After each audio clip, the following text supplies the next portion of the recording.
Mesdames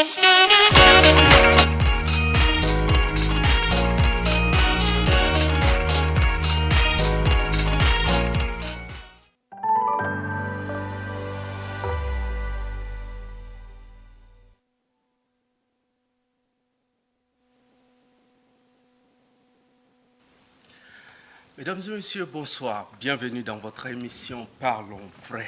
Parlons vrai, une tribune offerte par la chaîne citoyenne aux décideurs publics pour échanger, discuter et mettre les citoyens au pain fin des actions publiques pour leur permettre de mieux comprendre le fonctionnement des institutions entre transparence, proximité et pédagogie. Parlons vrai se veut un pont entre l'administration et les citoyens tchadiens. Après avoir reçu sur ce plateau le ministre de l'Aménagement du Territoire, de l'Urbanisme et de l'Habitat, aujourd'hui c'est le tour du ministre de l'Élevage et de la Production Animale de nous parler de son département.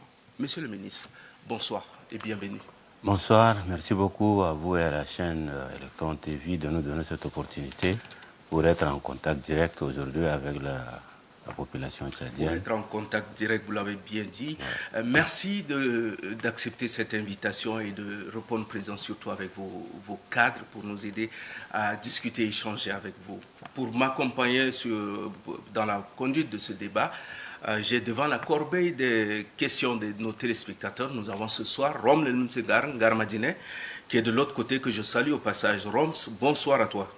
Bonsoir Monsieur Aimant, merci beaucoup. Eh oui, alors sur ce plateau, moi-même et Mingano Diberam, Christiane, bonsoir. Emmanuel, bonsoir. C'est un plaisir de vous avoir. Le plaisir est partagé, Emmanuel. C'est donc un grand plaisir pour nous de nous retrouver pour ce deuxième numéro. Monsieur le ministre, bonsoir. Merci pour l'honneur que vous nous faites. Et Emmanuel, il faut aussi le rappeler, notre invité est donc un enseignant-chercheur. Il est maître assistant en photonique et hyperfréquence à l'université de N'Djamena. Il gère ce département, c'est pour la deuxième fois qu'il revient donc à la tête. C'est pour la deuxième fois, merci pour cette précision. Ouais. Il travaille aussi d'arrache-pied et supervise donc les initiatives visant à améliorer la santé animale et surtout la gestion des ressources pastorales et l'inclusion sociale, économique des femmes et des jeunes dans le secteur de l'élevage. Il travaille aussi à la modernisation et à l'industrialisation du secteur de l'élevage au Tchad. Donc, succinctement, ce qu'on peut retenir de notre invité, Monsieur le ministre, encore merci pour cet honneur que vous Merci, faites. Sauf qu'il faut dire que pour le moment, je suis maître de conférence. D'accord, merci. Pas maître assistant. Bien noté, Monsieur le ministre. Aussi autour du premier patron de ce ministère, au sinon de ce département, nous avons aussi des cadres, au sinon des techniciens qui travaillent. Monsieur le secrétaire général du ministère, nous avons donc Dr Ousmane Yosko Isugumi, je m'excuse si je n'ai pas très bien prononcé. Merci. Monsieur le SG, merci aussi pour votre disponibilité et pour l'honneur que vous nous faites en répondant présent aussi à ce plateau. Merci à vous aussi de nous avoir invités sur votre plateau. Merci. De la partie, le directeur général du développement des productions animales, Dr Abakar Mahamat Nour Malay. Bonsoir. Oui, merci, nous sommes honorés d'être parmi. Encore merci pour votre présence. Aussi, de la partie, le directeur général du développement pastoral, M. Youssouf Ali Djorkode. Je m'excuse si je n'ai pas très bien prononcé. Bonsoir, merci d'avoir partagé cette opportunité. Encore merci aussi pour votre présence. Aussi de la partie, nous avons donc une dame, c'est donc qui fait l'honneur pour ce deuxième numéro, la directrice générale des services vétérinaires, Dr Singambay Ghislaine Bernoudi. Docteur, bonsoir. Bonsoir. Merci. Merci pour cet honneur que vous nous donnez de partager le quotidien. Merci. Merci aussi d'être de la partie pour représenter donc la politique genre que le ministre a donc très bien respectée. Merci pour cela. Et aussi le conseiller juridique du ministre, Dr Mahamat Mamadou Elafi. Bonsoir. Bonsoir, merci pour l'invitation. Encore merci à vous. Voilà Emmanuel, un peu le décor étant planté avec nos invités. Et oui, le décor étant planté, Monsieur le ministre, on l'a mentionné tout à l'heure, vous êtes revenu 2 fois à ce département, ce qui n'est pas donné à n'importe qui. Alors, dites-nous comment se porte votre département, Monsieur le ministre. Merci beaucoup. Je vais dire que notre département se porte bien pour le moment, parce que nous avons des cadres qui sont compétents, qui sont en train de nous accompagner sur tout ce qu'on est en train de faire. Et donc nous avons créé une dynamique sur laquelle nous sommes tous tombés d'accord. Et puis nous sommes en train de nous parfois sacrifier pour quand même faire de notre mieux pour faire avancer ce ministère. Donc c'est un ministère très important pour le pays parce que nous avons un cheptel très important et ce cheptel a besoin l'expertise de tous les cadres du ministère, qui est du simple agent du ministère jusqu'au ministre. On est en train de travailler en commun accord et puis nous avons presque le même engagement pour le moment et donc ça marche, alhamdoulilah. Alors, je voudrais aussi en même temps poser comme question, Monsieur le ministre, quelle est la place qu'occupe le secteur de l'élevage et des ressources animales dans l'économie nationale aujourd'hui?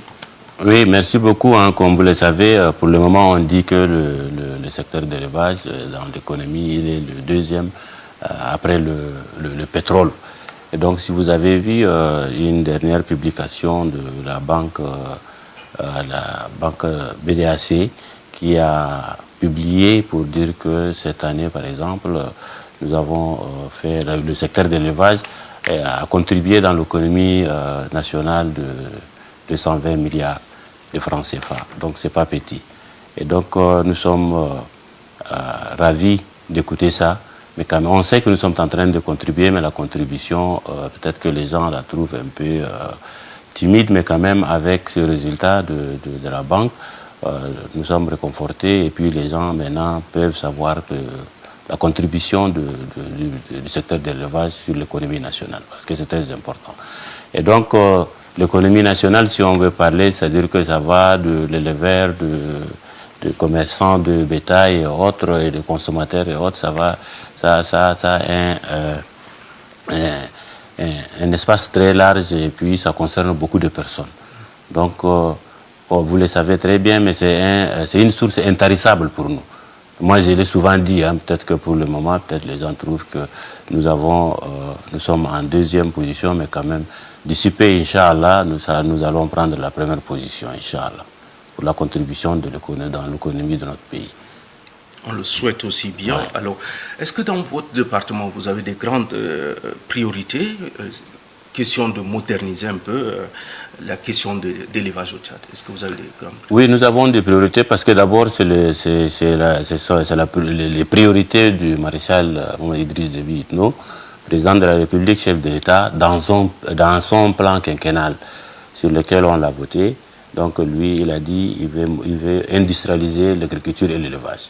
Donc industrialiser, ça veut dire moderniser. Et pour moderniser, il y a beaucoup d'étapes à suivre. Et donc la modernisation, par exemple, l'industrialisation a commencé au niveau du secteur de l'élevage par exemple, la réalisation du complexe d'abattoir du Logone, le SIAL, qui est là. Et donc celui-là, il est maintenant fonctionnel, donc c'est l'industrie. Et donc il y a d'autres aussi industries qui sont programmées. Nous avons l'abattoir de Yarmaya qui est en chantier parce qu'il y a eu un arrêt et maintenant il a commencé. C'est un grand abattoir, c'est un grand complexe s'il est fini. Nous avons l'abattoir du Fars à l'AFF avant, qui est en tout cas maintenant sous la coupe de l'Amtchad, mais quand même il a repris ses activités. Et nous avons d'autres abattoirs qui sont en projet. Il y a un qui est à Mdiaras qui est presque à la fin, et deux autres qui sont en étude, celui d'Abéché et d'Ati. En ce qui concerne maintenant le problème du lait aussi, nous avons le complexe laitier de Mandalia qui est là. Et donc ce complexe laitier, il a aussi connu un arrêt et puis nous sommes en train de travailler pour que ces chantiers même va être fini et puis on exploite ces complexes laitiers. Mais dans le programme politique du président, comme je suis en train de le dire, il y a 3 autres complexes qui sont prévus, au Bata, au Salamat et par exemple un autre dans l'Enedi Ouest. Et dans le cadre toujours de l'industrialisation, parce que vu ce cheptel-là, nous avons un problème sérieux qui est là. Donc nous, on dit que si on veut exploiter, c'est-à-dire avoir le complexe laitier et le complexe d'abattoir, il faut de la viande et du lait, et donc il faut l'alimentation. Nous avons un problème d'alimentation qui est là, et ça, nous avons prévu d'installer par exemple des usines de production d'aliments de bétail. Donc ça aussi, nous avons prévu 3 Et donc, nous sommes en négociation avec certains partenaires, par exemple les Hongrois qui nous ont dit qu'ils vont essayer d'installer 12 plutôt usines de fabrication, de production d'aliments de bétail. Mais ça traîne et on va essayer de voir avec les PND, comme c'est programmé au PND aussi, on va essayer de voir sur des industries. Mais quand même, avec ce nombre de cheptels là que nous avons dit, hein, nous avons un cheptel qui est en ce moment à 156 632 251 têtes, toutes espèces confondues, hein, en dehors du volaille. Et donc, nous n'avons pas, par exemple, de médicaments. On importe tout. Tout ce qui est médicaments, on l'importe. Et donc, ça aussi, nous avons besoin d'une installation d'usine de production de médicaments vétérinaires. Et en plus de ça, nous avons aussi, en ce qui concerne la santé animale, donc nous avons aussi l'IRED, l'Institut de recherche en développement en élevage. Donc l'IRED aussi, il est là et donc il produit des vaccins. Dans le temps, vers les années 1960, il produit presque 20... À la question de l'IRED, monsieur le ministre, on va revenir. Est-ce que vous avez tout à l'heure parlé... Nous parlons sur la santé animale d'une manière générale, et donc on va revenir, mais quand même ça aussi, nous importons presque la majorité de vaccins, et donc pour ça aussi, nous voulons aller vers la production de vaccins au niveau de notre pays. D'accord. Alors, vous avez tout à l'heure parlé un peu de l'abattoir du Logone. Aujourd'hui, est-ce qu'elle fonctionne correctement? Est-ce qu'elle est sous le contrôle des techniciens tchadiens ou bien des étrangers? Non, c'est-à-dire que ici l'exploitation pour le moment, c'est-à-dire que c'est un abattoir qui est, par exemple, donné à l'AMTchad comme contribution, parce que l'AMTchad, c'est une société qui est créée entre le Tchad et Aris. Et donc, Aris a 65% de part et nous avons 35%. Et donc, les 35% du Tchad sont les abattoirs, par exemple, de Logone, de Farsha et puis de Yarmaye. Donc, ça, c'est les 35%. Et donc, maintenant, c'est l'AMTchad qui est en train de faire fonctionner ça, puis à travers une société qu'on appelle PAMCO. Et peut-être ils sont en train de faire les exportations, même si ce n'est pas à un niveau... comme on le veut, mais quand même, il y a des exportations qui se font au niveau de l'Afrique centrale. Et ils fonctionnent, par exemple, en 2024, selon les données qu'ils nous ont envoyées, ils ont peut-être exporté 20 000 tonnes. Et donc, c'est important aussi pour nous. D'accord. Monsieur le ministre, nous allons aborder cette question des maladies animales. Depuis quelque temps, on parle des pestes et des grippes et autres qui menacent un peu le cheptel tchadien. Avez-vous des politiques qui sont mises en place pour la protection de ce cheptel? Oui, il y a les maladies les deux maladies qui sont plus graves sont la péripneumonie contagieuse bovine et puis la peste des petits ruminants. En tout cas, pour la peste des petits ruminants, le Tchad s'est engagé avec les autres pays du monde pour l'éradiquer d'ici 2030. Et ça, nous sommes en train de travailler. Donc, nous avons un cheptel de petits ruminants qui va vers les 97 000 têtes. Et donc, pour ça, nous sommes en train de travailler chaque année. Et la vaccination se fait normalement. Et même pour la péripneumonie contagieuse bovine, ce n'est pas une maladie à éradiquer, mais c'est une maladie à contrôler. Ils sont en train, chaque année, de faire la vaccination de bovins. Donc, pour les deux, nous sommes en train de travailler. Mais il y a d'autres aussi maladies qui sont là, les maladies telluriques, c'est-à-dire que les charbons bactériens, les charbons symptomatiques, la pasteurellose et autres. Et donc, ça, c'est des maladies que les vaccins sont dans le marché. En tout cas, l'IRED, par exemple, produit ces 3 vaccins. Et donc, les éleveurs sont en train d'acheter et puis vacciner leurs cheptels. Mais pour les 2 grandes maladies, pour la peste des petits ruminants, c'est gratuit et c'est le ministère qui s'en charge de le faire. Et pour la péripneumonie contagieuse bovine, c'est toujours le ministère qui est en train d'organiser cette campagne. Mais quand même, celui-là, cette vaccination, elle est payante. Et donc, c'est 100 francs la dose et puis tout comme c'est subventionné en tout cas. Le prix normal n'est pas 100 francs, mais quand même le pays a subventionné la grande partie. Et nous, on demande la contribution, par exemple, des éleveurs. Pourquoi on fait ça? Parce que nous avons le PRAPS qui nous, avec les autres partenaires qui nous fournissent, par exemple, les vaccins pour le moment. Mais après 2027, c'est le pays qui va prendre le relais. Et donc, les 100 francs qu'on est en train de prendre des éleveurs, nous sommes en train de le placer dans un compte au niveau de la Direction générale du service vétérinaire. Et après 2027, c'est cet argent-là qu'on va essayer l'utiliser pour acheter les vaccins et continuer la vaccination chez nous ici. Peut-être avant de laisser la parole à ma consoeur Christiane, de poser aussi d'autres questions. Je voudrais savoir, Monsieur le ministre, quel est le rapport, comment ça se passe entre vos techniciens et les éleveurs. Est-ce que la collaboration elle est bonne? Parce qu'on a comme l'impression qu'ils sont aussi nombreux. Est-ce que vous avez tout le contrôle? Comment ça se passe pour la question de vaccination? Nous avons un problème parce que nous avons en principe plus de 400 postes, 477 postes, mais quand même, il y a 288 postes qui sont vacants.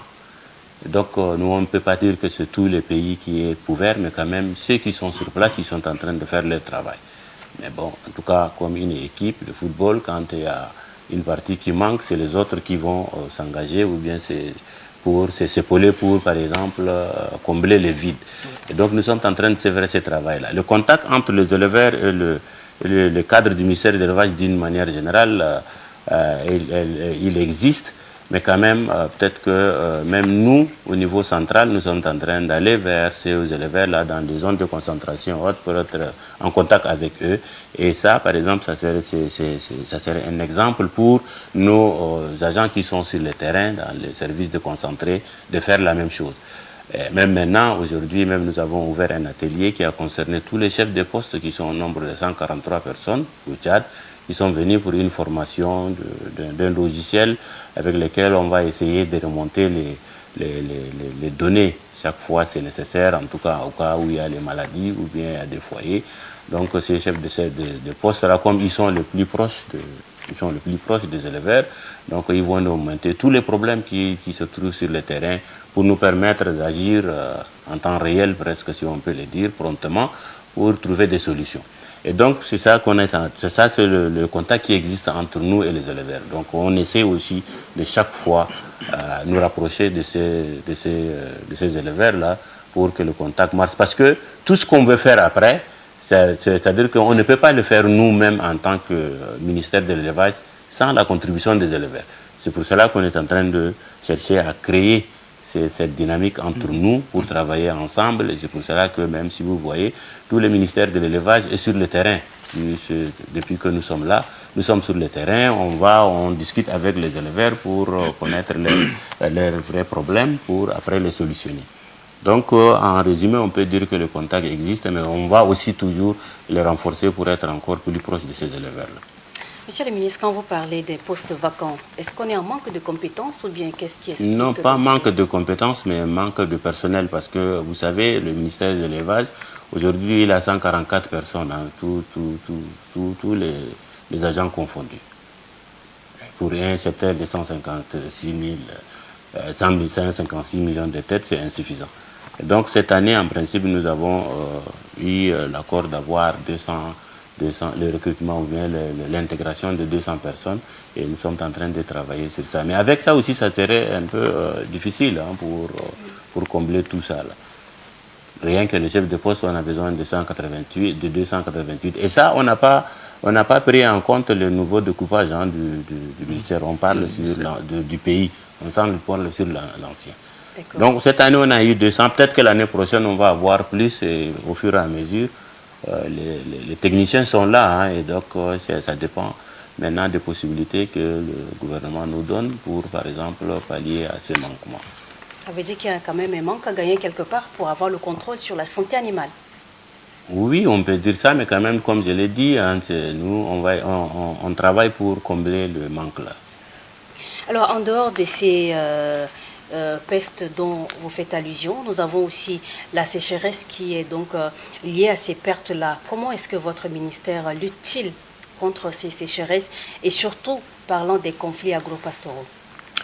En ce qui concerne la sécheresse, en tout cas, avec les changements climatiques, nous sommes en train de vivre des années où on a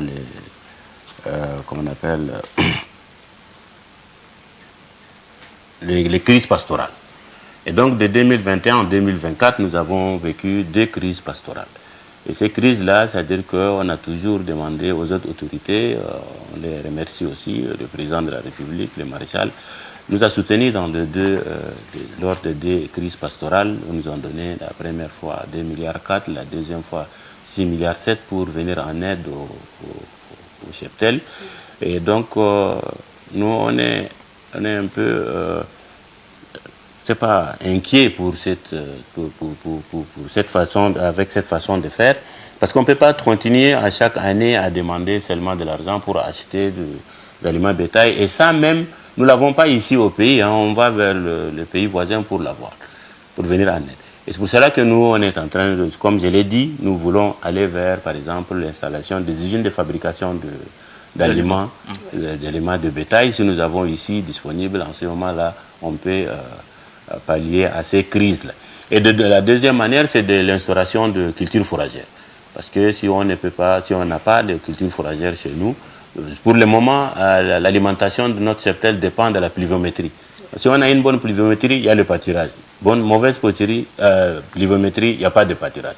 Et ça, on veut sortir de cette dépendance-là pour être un peu autonome. Si nous avons des opérateurs économiques qui produisent de culture du fourrage et de l'alimentation du bétail, nous allons sortir de cette préoccupation-là et garantir l'alimentation de notre cheptel. Et donc pour ça, nous avons commencé avec le producteur de les initier pour la culture fourragère, mais ce qui est sûr, ça serait insuffisant. Nous voulons que les opérateurs économiques interviennent pour, par exemple, prendre des grands espaces pour essayer de faire ces cultures fourragères-là. Et les gens sont dans le besoin et je pense que s'il y a quelqu'un qui s'engage dans cette partie d'alimentation bétail, il sera toujours bénéficiaire et non perdant. Et en ce qui concerne le problème des crises et autres de conflits, en tout cas c'est aussi le problème de pâturage là, qui cause ce conflit-là, ce qu'on est sûr. Mais quand même nous sommes en train de travailler. Il y a deux choses que nous sommes en train de vouloir faire. Le conflit se trouve toujours dans les zones où les gens pratiquent plus l'agriculture. Et donc pour cela, et surtout le sud. Donc nous, dans le ministère, nous avons fait des projections pour avoir des périmètres pastoraux un peu plus au nord. Et donc dans ces périmètres pastoraux-là, nous, on veut disponibiliser l'eau et le pâturage, c'est-à-dire la culture fourragère. Et donc on sait que les éleveurs qui font la mobilité, ils sont à la recherche de l'eau et du pâturage. Et donc si nous, dans notre conception, si on leur disponibilise ça dans des zones ou bien dans des espaces plus grands, en ce moment-là, ils vont essayer de rester. Donc pour les amener à rester jusqu'à ce que les gens font les récoltes. Et donc en ce moment-là, nous on va essayer de les intéresser toujours à aller vers, nous voulons aussi aller vers l'élevage intensif. Et donc pour ça, on va leur disponibiliser tout autour de ces périmètres pastoraux les besoins nécessaires, en tout cas, je ne sais pas, une école pour les enfants, un dispensaire, je ne sais pas, un moulin, un centre de collecte de lait, ainsi de suite. En tout cas, nous allons leur créer un peu un climat pour qu'ils restent un peu, ou bien un environnement, pour qu'ils restent un peu dans ces zones-là. Et donc, comme ça, on va essayer un peu d'amoindrir le conflit. Et de l'autre côté, nous avons essayé, si vous avez des informations, parce que c'est devenu... il y a eu des problèmes après, donc vous êtes conscient que nous avons organisé des ateliers pour, par exemple, proposer un projet de code pastoral. La lecture. Oui, la relecture. Et donc, nous avons organisé 5 ateliers qui ont concerné les 22 provinces. Hein. Donc, les 22 provinces du pays ont donné leur avis sur le code. Donc, en ce moment-là, nous avons presque 5 codes parce que nous avons 5 ateliers. Donc nous voulons organiser un atelier au niveau national pour la validation de tout ce qu'on a fait. Donc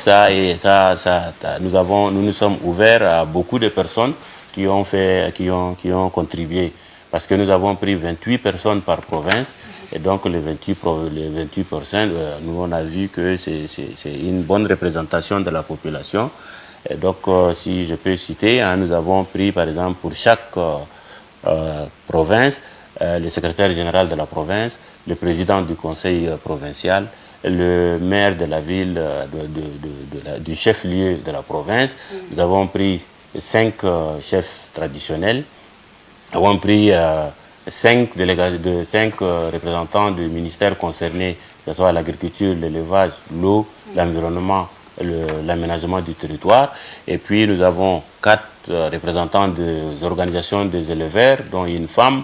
4 représentants des organisations de cultivateurs, dont une femme, 3 personnes de la société civile, dont une femme, et ainsi de suite. Donc, il y a le président du conseil provincial, le président du tribunal, et donc nous avons aussi les religieux. On a pris 3 religieux, donc ça fait 28 personnes, si je n'ai pas oublié quelques-uns. Donc, les 28 personnes, donc pour les 5 ateliers, pour les 22 provinces, nous avons regroupé 612 personnes parce qu'il y a 4... c'est ça, non, les pasteurs, non? Les 4 pasteurs n'ont pas du Logone occidental, du Logone oriental, du Moyen Chari et du Mandoul qui n'ont pas participé. Donc sinon, c'est en principe ce qu'on a eu à faire. Et donc pour le moment, on a recueilli les avis. Et peut-être qu'eux-mêmes, lorsqu'ils n'ont pas participé, parce qu'ils ont cru que nous, on a amené l'ancien code pour, par exemple, les valider. Et donc, ce n'est pas notre point de vue.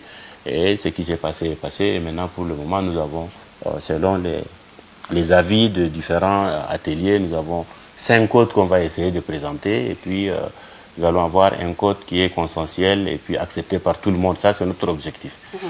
Monsieur le ministre, en plus de la réticence de l'Église catholique pour participer donc à cet atelier dont vous mentionnez, la relecture continue encore à alimenter les débats. Est-ce que vous pensez que ceci est donc une porte d'entrée pour classer donc définitivement, pour ne pas dire réduire ces conflits? Non, le problème, ce n'est pas toutes les églises catholiques qui ont refusé. Dans les 18 provinces, on les appelle toujours les prêtres, non? Les évêques. Ouais, les évêques. Non, les prêtres ont assisté. Et les évêques, là, ce sont qui sont aussi les plus grands. Donc, les prêtres ont assisté dans les 18 provinces. Ouais, parce qu'on a pris un représentant de la communauté de la région musulmane, un représentant des protestants et un représentant des catholiques. Dans les 18 autres provinces, c'est seuls les évêques ici qui ont refusé de participer. Ça, c'est la chose. Maintenant, on a eu des débats avec les juristes, en tout cas tous ceux qui sont contre les partis politiques et autres. Ils nous reprochent de quoi? Ils nous reprochent parce qu'ils nous disent que nous, on ne peut pas ressortir ces textes-là pour travailler dessus. C'est ça seulement qu'ils nous ont reproché. Et donc nous, on a dit non. Nous, d'accord, même s'ils trouvent que nous avons fauté, nous, notre objectif, que ce soit un autre texte ou bien le même texte qu'on a présenté, nous, on veut, par exemple, comme on a dit qu'on a déclaré des dispositions qui sont anticonstitutionnelles ou bien inconstitutionnelles, nous voulons lever cet équivoque-là. C'est-à-dire que l'inconstitutionnalité, là, on veut la lever. Donc nous sommes partis avec les textes et les gens ont emporté leurs amendements et on nous a donné leur avis. Donc nous, on cherche l'avis seulement. Et donc peut-être que dans le dernier maintenant, comme nous avons 5 propositions de code par atelier, on n'a pas besoin du dernier, donc ça ne pose pas problème, je crois. Parce que c'est ça, c'est le point où beaucoup de gens ont parlé, que ce soit les politiciens, les juristes, c'est ce qu'ils ont dit. Et nous avons fait des débats avec eux et l'essentiel, on leur a dit que nous, notre problème, c'est de recueillir les avis. On n'a pas besoin de faire autre chose. Est-ce qu'aujourd'hui, vous pouvez les rassurer que ceci aura donc des beaux jours devant lui pour essayer donc de juguler ces crises-là qui continuent donc à persister? Moi, je pense que ce n'est pas une crise. Hein. C'est des gens qui ont réagi après les évêques. Parce que, vous voyez, hein, nous avons organisé 4 ateliers qui ont regroupé 18 provinces. Personne n'a parlé. Les politiciens sont là, les juristes sont là, personne n'a dit un mot. Mais dès que les évêques ont parlé, c'est tout le monde qui a commencé à parler après. Et donc ça, c'est un problème. Pour moi, c'est un problème. Parce que s'ils ne sont pas d'accord, nous avons commencé depuis juin les ateliers. Mais personne n'a réagi. Jusqu'à ce qu'on a même tenu l'atelier de Bongo, qui a regroupé le Mayo-Kébi Est, le Mayo-Kébi Ouest, la Tangilé et le Chari-Bagrimi. Personne n'a parlé. Mais arrivé là-bas, quand les évêques ont réagi, c'est tout le monde qui réagit maintenant. C'est comme si dans les 18 autres autres provinces, il n'y a pas de paysans. C'est ça, donc, si on veut bien comprendre. Là-bas aussi, il y a des paysans qui sont là, il y a des agriculteurs qui sont là. Par exemple, si vous voyez, je ne sais pas, le Salamat, est-ce qu'il y a une province du sud qui produit plus que le Salamat? Je ne pense pas. Il y a beaucoup d'agricultures qui se font là-bas. Les Guéras, le Bata, le Wada, il y a des agriculteurs qui sont là. Et donc, ils sont venus, ils nous ont donné leur point de vue. Donc, moi, je pense que ce n'est pas un grand problème en tant que tel. Si, par exemple, dans les 22 provinces, il y a 4 seulement où il y a 4 personnes seulement qui ont réagi. Vous savez, lors de cet atelier, il n'y a que les 4 qui ne sont pas venus. Les pasteurs sont venus, les musulmans aussi sont arrivés. Il n'y a que les évêques qui ne sont pas venus. Donc l'atelier s'est bien tenu, les gens, et c'est lors de cet atelier-là que les gens ont plus contribué que les autres aussi. Donc moi je trouve qu'il n'y a pas de problème, et donc peut-être qu'il y a un problème d'incompréhension, il y a un problème d'inconstabilité et autres, et puis nous notre objectif c'est pas de présenter l'ancien projet de code pour l'adopter. Non, nous l'avons présenté pour par exemple lever les articles ou bien les dispositions qui sont déclarées inconstitutionnelles. C'est tout. Jusqu'aujourd'hui, le ministère de l'élevage n'a rien écrit comme projet de code. Rien. Même pas un seul mot. Nous n'avons rien écrit. Nous avons pris seulement les avis et les propositions des différents ateliers. Alors, qu'est-ce qui va se passer après? Moi, je pense qu'il y aura... nous, on veut organiser l'atelier national. Et donc, après l'atelier national, comme il y a 5 codes différents, mais les gens vont se positionner parce que nous voulons, lors de cet atelier national, encore inviter 4 personnes par province.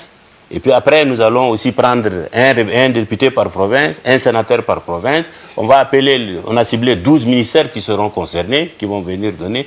Toutes les grandes institutions, on va les associer, les religieux, la chefferie traditionnelle, les personnes ressources qui peuvent apporter quelque chose. C'est-à-dire que pour améliorer ces codes, pour qu'on va avoir un code consensuel, transparent et puis accepté par tout le monde. Nous, on ne veut pas aller loin. C'est un problème, c'est une loi, normalement. C'est une loi qui est prévue dans les activités du ministère de l'élevage. Donc, c'est-à-dire dans les chantiers 9, action 9, sous-action 10, c'est doter l'État d'un code pastoral. Mais nous avons voulu avoir un code qui va être accepté par tout le monde parce que c'est notre stratégie, c'est notre vision. Parce qu'après, pour les mettre en œuvre sur le terrain, on a besoin des gens. Et ce sont ces gens-là qu'on a regroupés là qui vont nous aider, par exemple, à sensibiliser les autres parce que c'est leur contribution aussi. Eux-mêmes, ils vont se sentir concernés parce qu'ils ont donné leur avis. Donc comme ça, on va avoir le consentement de tous ces mondes-là. Et puis après, ça va être un code qui est accepté. Parce que nous, si je peux rester au niveau du ministère de l'élevage, écrire ça, le présenter au niveau du conseil de cabinet. Si j'ai bien défendu, ça passe au niveau du conseil du ministre. Après le conseil du ministre, ça va arriver à l'Assemblée, au Sénat, et puis c'est tout. On peut le faire comme ça, c'est une loi. C'est la première fois que, par exemple, peut-être une loi où on a impliqué la population parce que c'est notre nouvelle... notre vision, et c'est la vision du maréchal aussi pour, par exemple, impliquer la population sur les décisions qui les concernent. Merci, Monsieur le ministre, pour ces détails. Aujourd'hui, on parle aussi de la modernisation. Vous aviez anticipé tout à l'heure pour parler un peu de cela, mais on se demande où en sommes-nous avec ce projet de modernisation des abattoirs et des infrastructures de transformation de la viande, mais aussi du lait.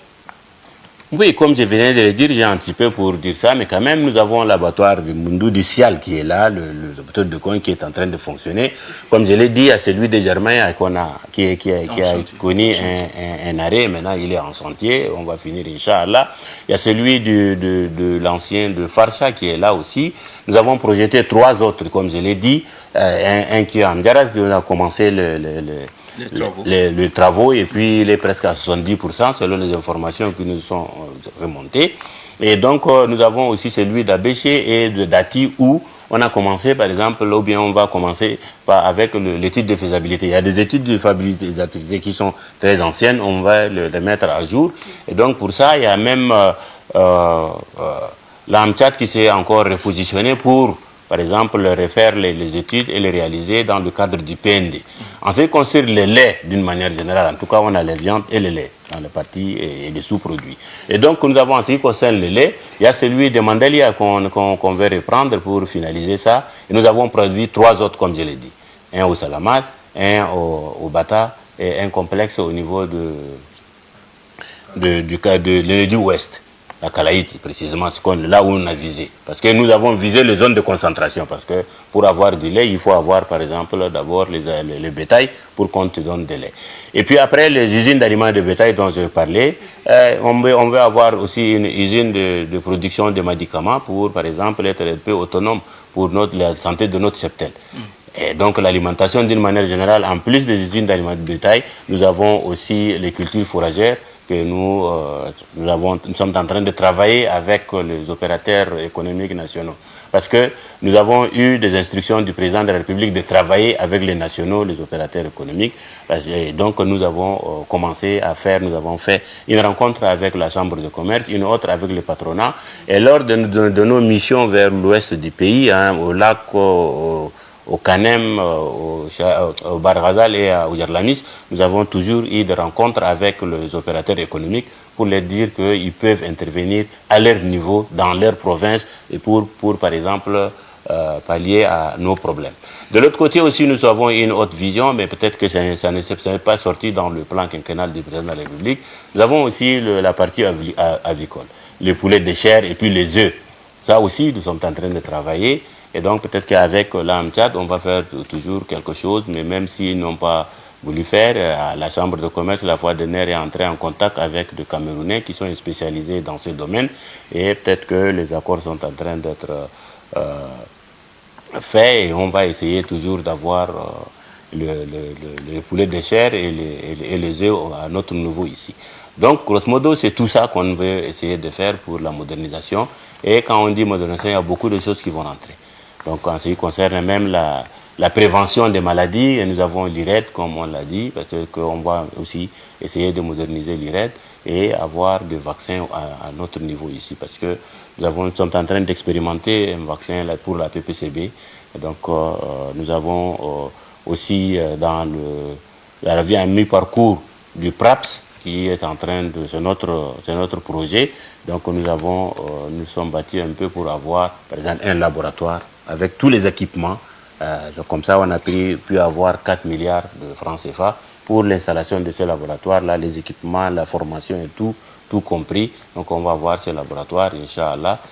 Peut-être que d'ici la fin de cette année ou bien l'année prochaine, on va essayer d'avoir ce laboratoire qui va nous permettre de produire maintenant des vaccins, comment on appelle, viraux. Donc c'est ça, c'est ce qu'on veut essayer de faire. Mais on ne peut pas dire que dans les 5 ans, on va industrialiser l'élevage, mais quand même, on va commencer avec l'industrialisation et au fur et à mesure, nous allons évoluer.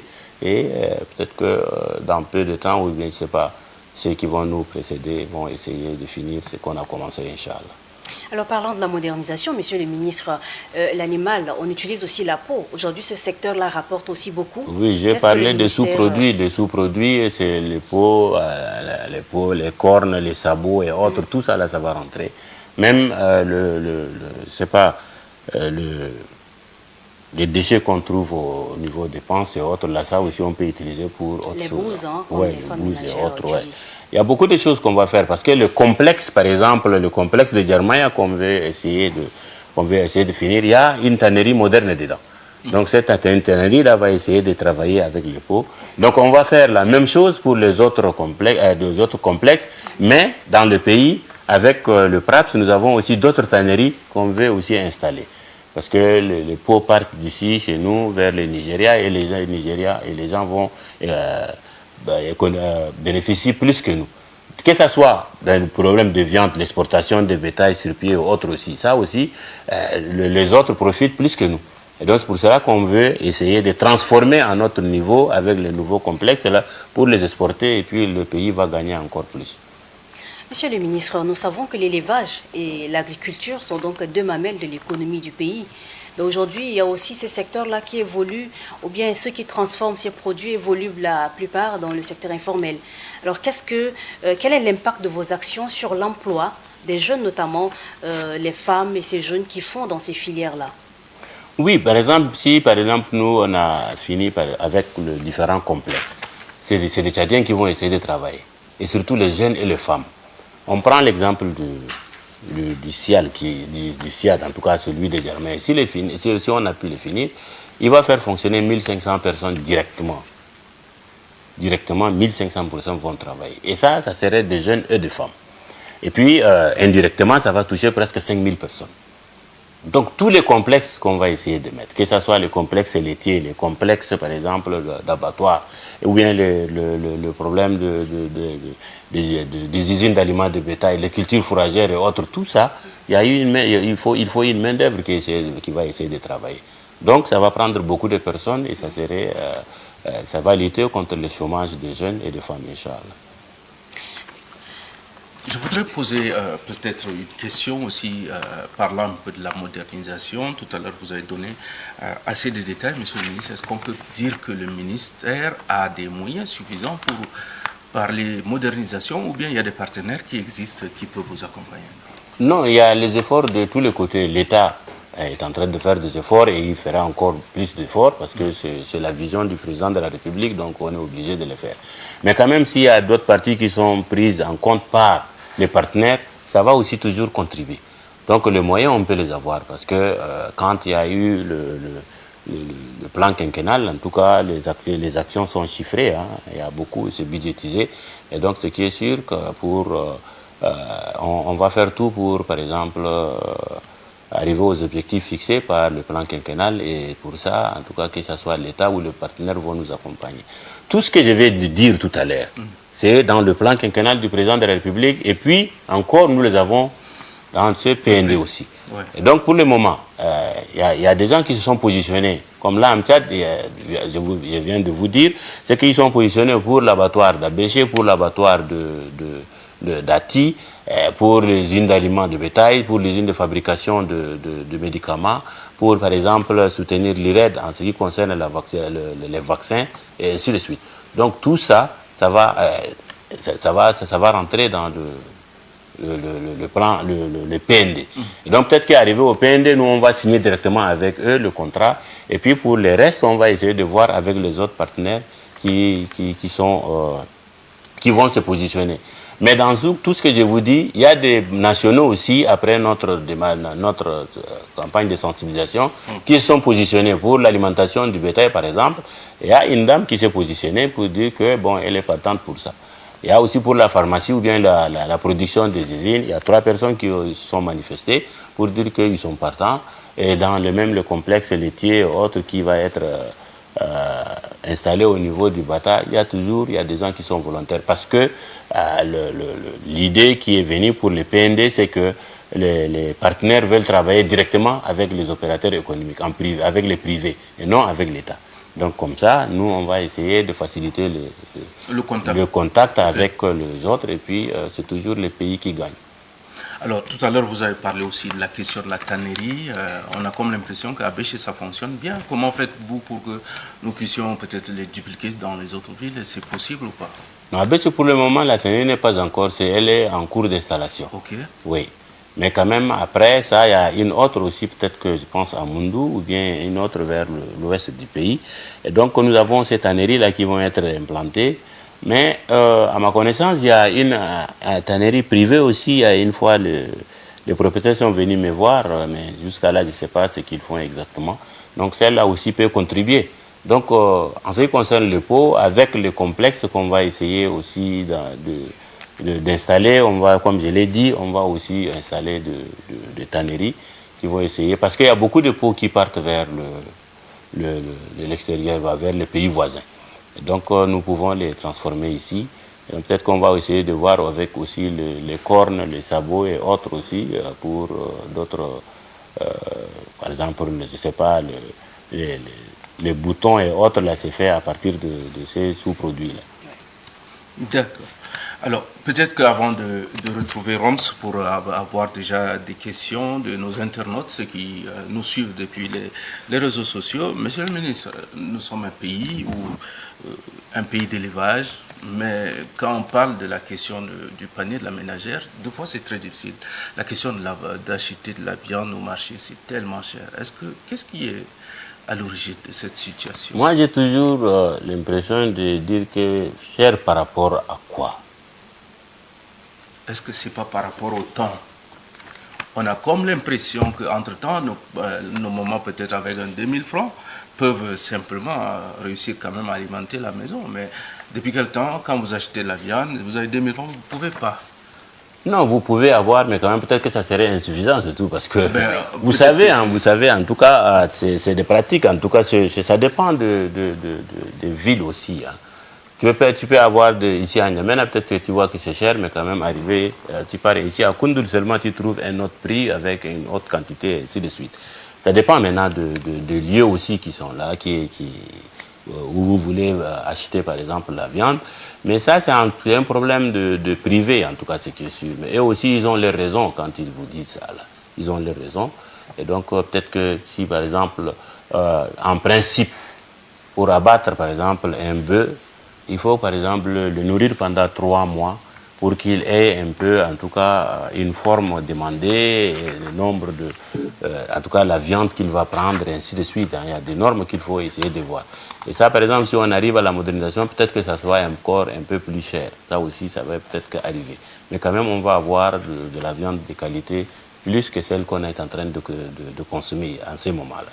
Donc, peut-être que c'est un problème de fixation de prix et c'est pour ça qu'on va essayer de travailler peut-être avec mon collègue du commerce pour voir un peu si on peut harmoniser un peu les prix et voir, en tout cas faciliter par exemple à la population d'avoir accès à la viande. Merci de prendre note de cet élément qui va certainement peut-être soulager plus d'une famille. Alors, Roms, je ne sais pas si vous avez on peut prendre déjà une première partie des questions de nos internautes. Je vous remets le micro si vous pouvez déjà poser 1 ou 2, 3 questions qui sont déjà posées pour que Monsieur le ministre puisse répondre et nous allons progresser dans ce débat. Merci, M. Emmanuel. Nous avons les premières séries de questions qui sont là. Il y a d'abord la première question qui est demandée. Est-ce que les aires d'abattage qui sont implantées dans plusieurs arrondissements d'N'Djamena sont réellement sous le contrôle du ministère? Les viandes sorties de là-bas sont très bien inspectées. Ça, c'est la première question. La deuxième est celle de savoir le projet avec les laits de camel. Où en sommes-nous actuellement? Et puis, si vous permettez, la troisième, les conflits agriculteurs et éleveurs prennent parfois des tournures dramatiques. Quelles en sont, selon le ministre, les causes réelles? Et puis, la quatrième qui dit autre que fait le gouvernement concrètement pour prévenir ces affrontements qui coûtent des vies humaines et des bétails? Ce sont là les questions qu'on a reçues, adressé directement au Monsieur le ministre. Merci beaucoup, Roms. Nous allons revenir sur le plateau. Le ministre va apporter des éléments de réponse aux questions de nos internautes. Si j'ai bien suivi, la première question, c'est par rapport aux abattoirs qui sont installés peut-être dans nos arrondissements. Est-ce qu'ils sont sous le contrôle du ministère et tout ce qui va avec? Si je me perds, peut-être que Roms va aussi revenir pour nous orienter, pour ne pas que nous puissions aller à l'encontre des questions de nos internautes. Oui, c'est ça, ça c'est la question même, parce que est-ce que les aires d'abattage sont... En tout cas, il y a des inspecteurs au niveau des aires d'abattage. Oui, au niveau des aires d'abattage, nous avons des inspecteurs qui sont là. Dans toutes les aires d'abattage. Nous avons des gens qui sont là, nos agents qui sont là, les inspecteurs sont là.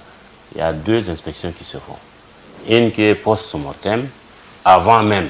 C'est-à-dire qu'à la veille, avant même, l'inspecteur vient voir, c'est-à-dire qu'il y a une inspection visuelle qui se fait. Si on a des femelles gestantes, on les enlève. Si nous avons des veaux, on les enlève. S'il y a des bovins ou bien des petits ruminants qui ont des signes de maladie aussi, on les enlève. Après l'abattage, il y a aussi une autre inspection qui se fait. Ça, c'est ante-mortem. Et donc, ici, on va essayer de voir les organes.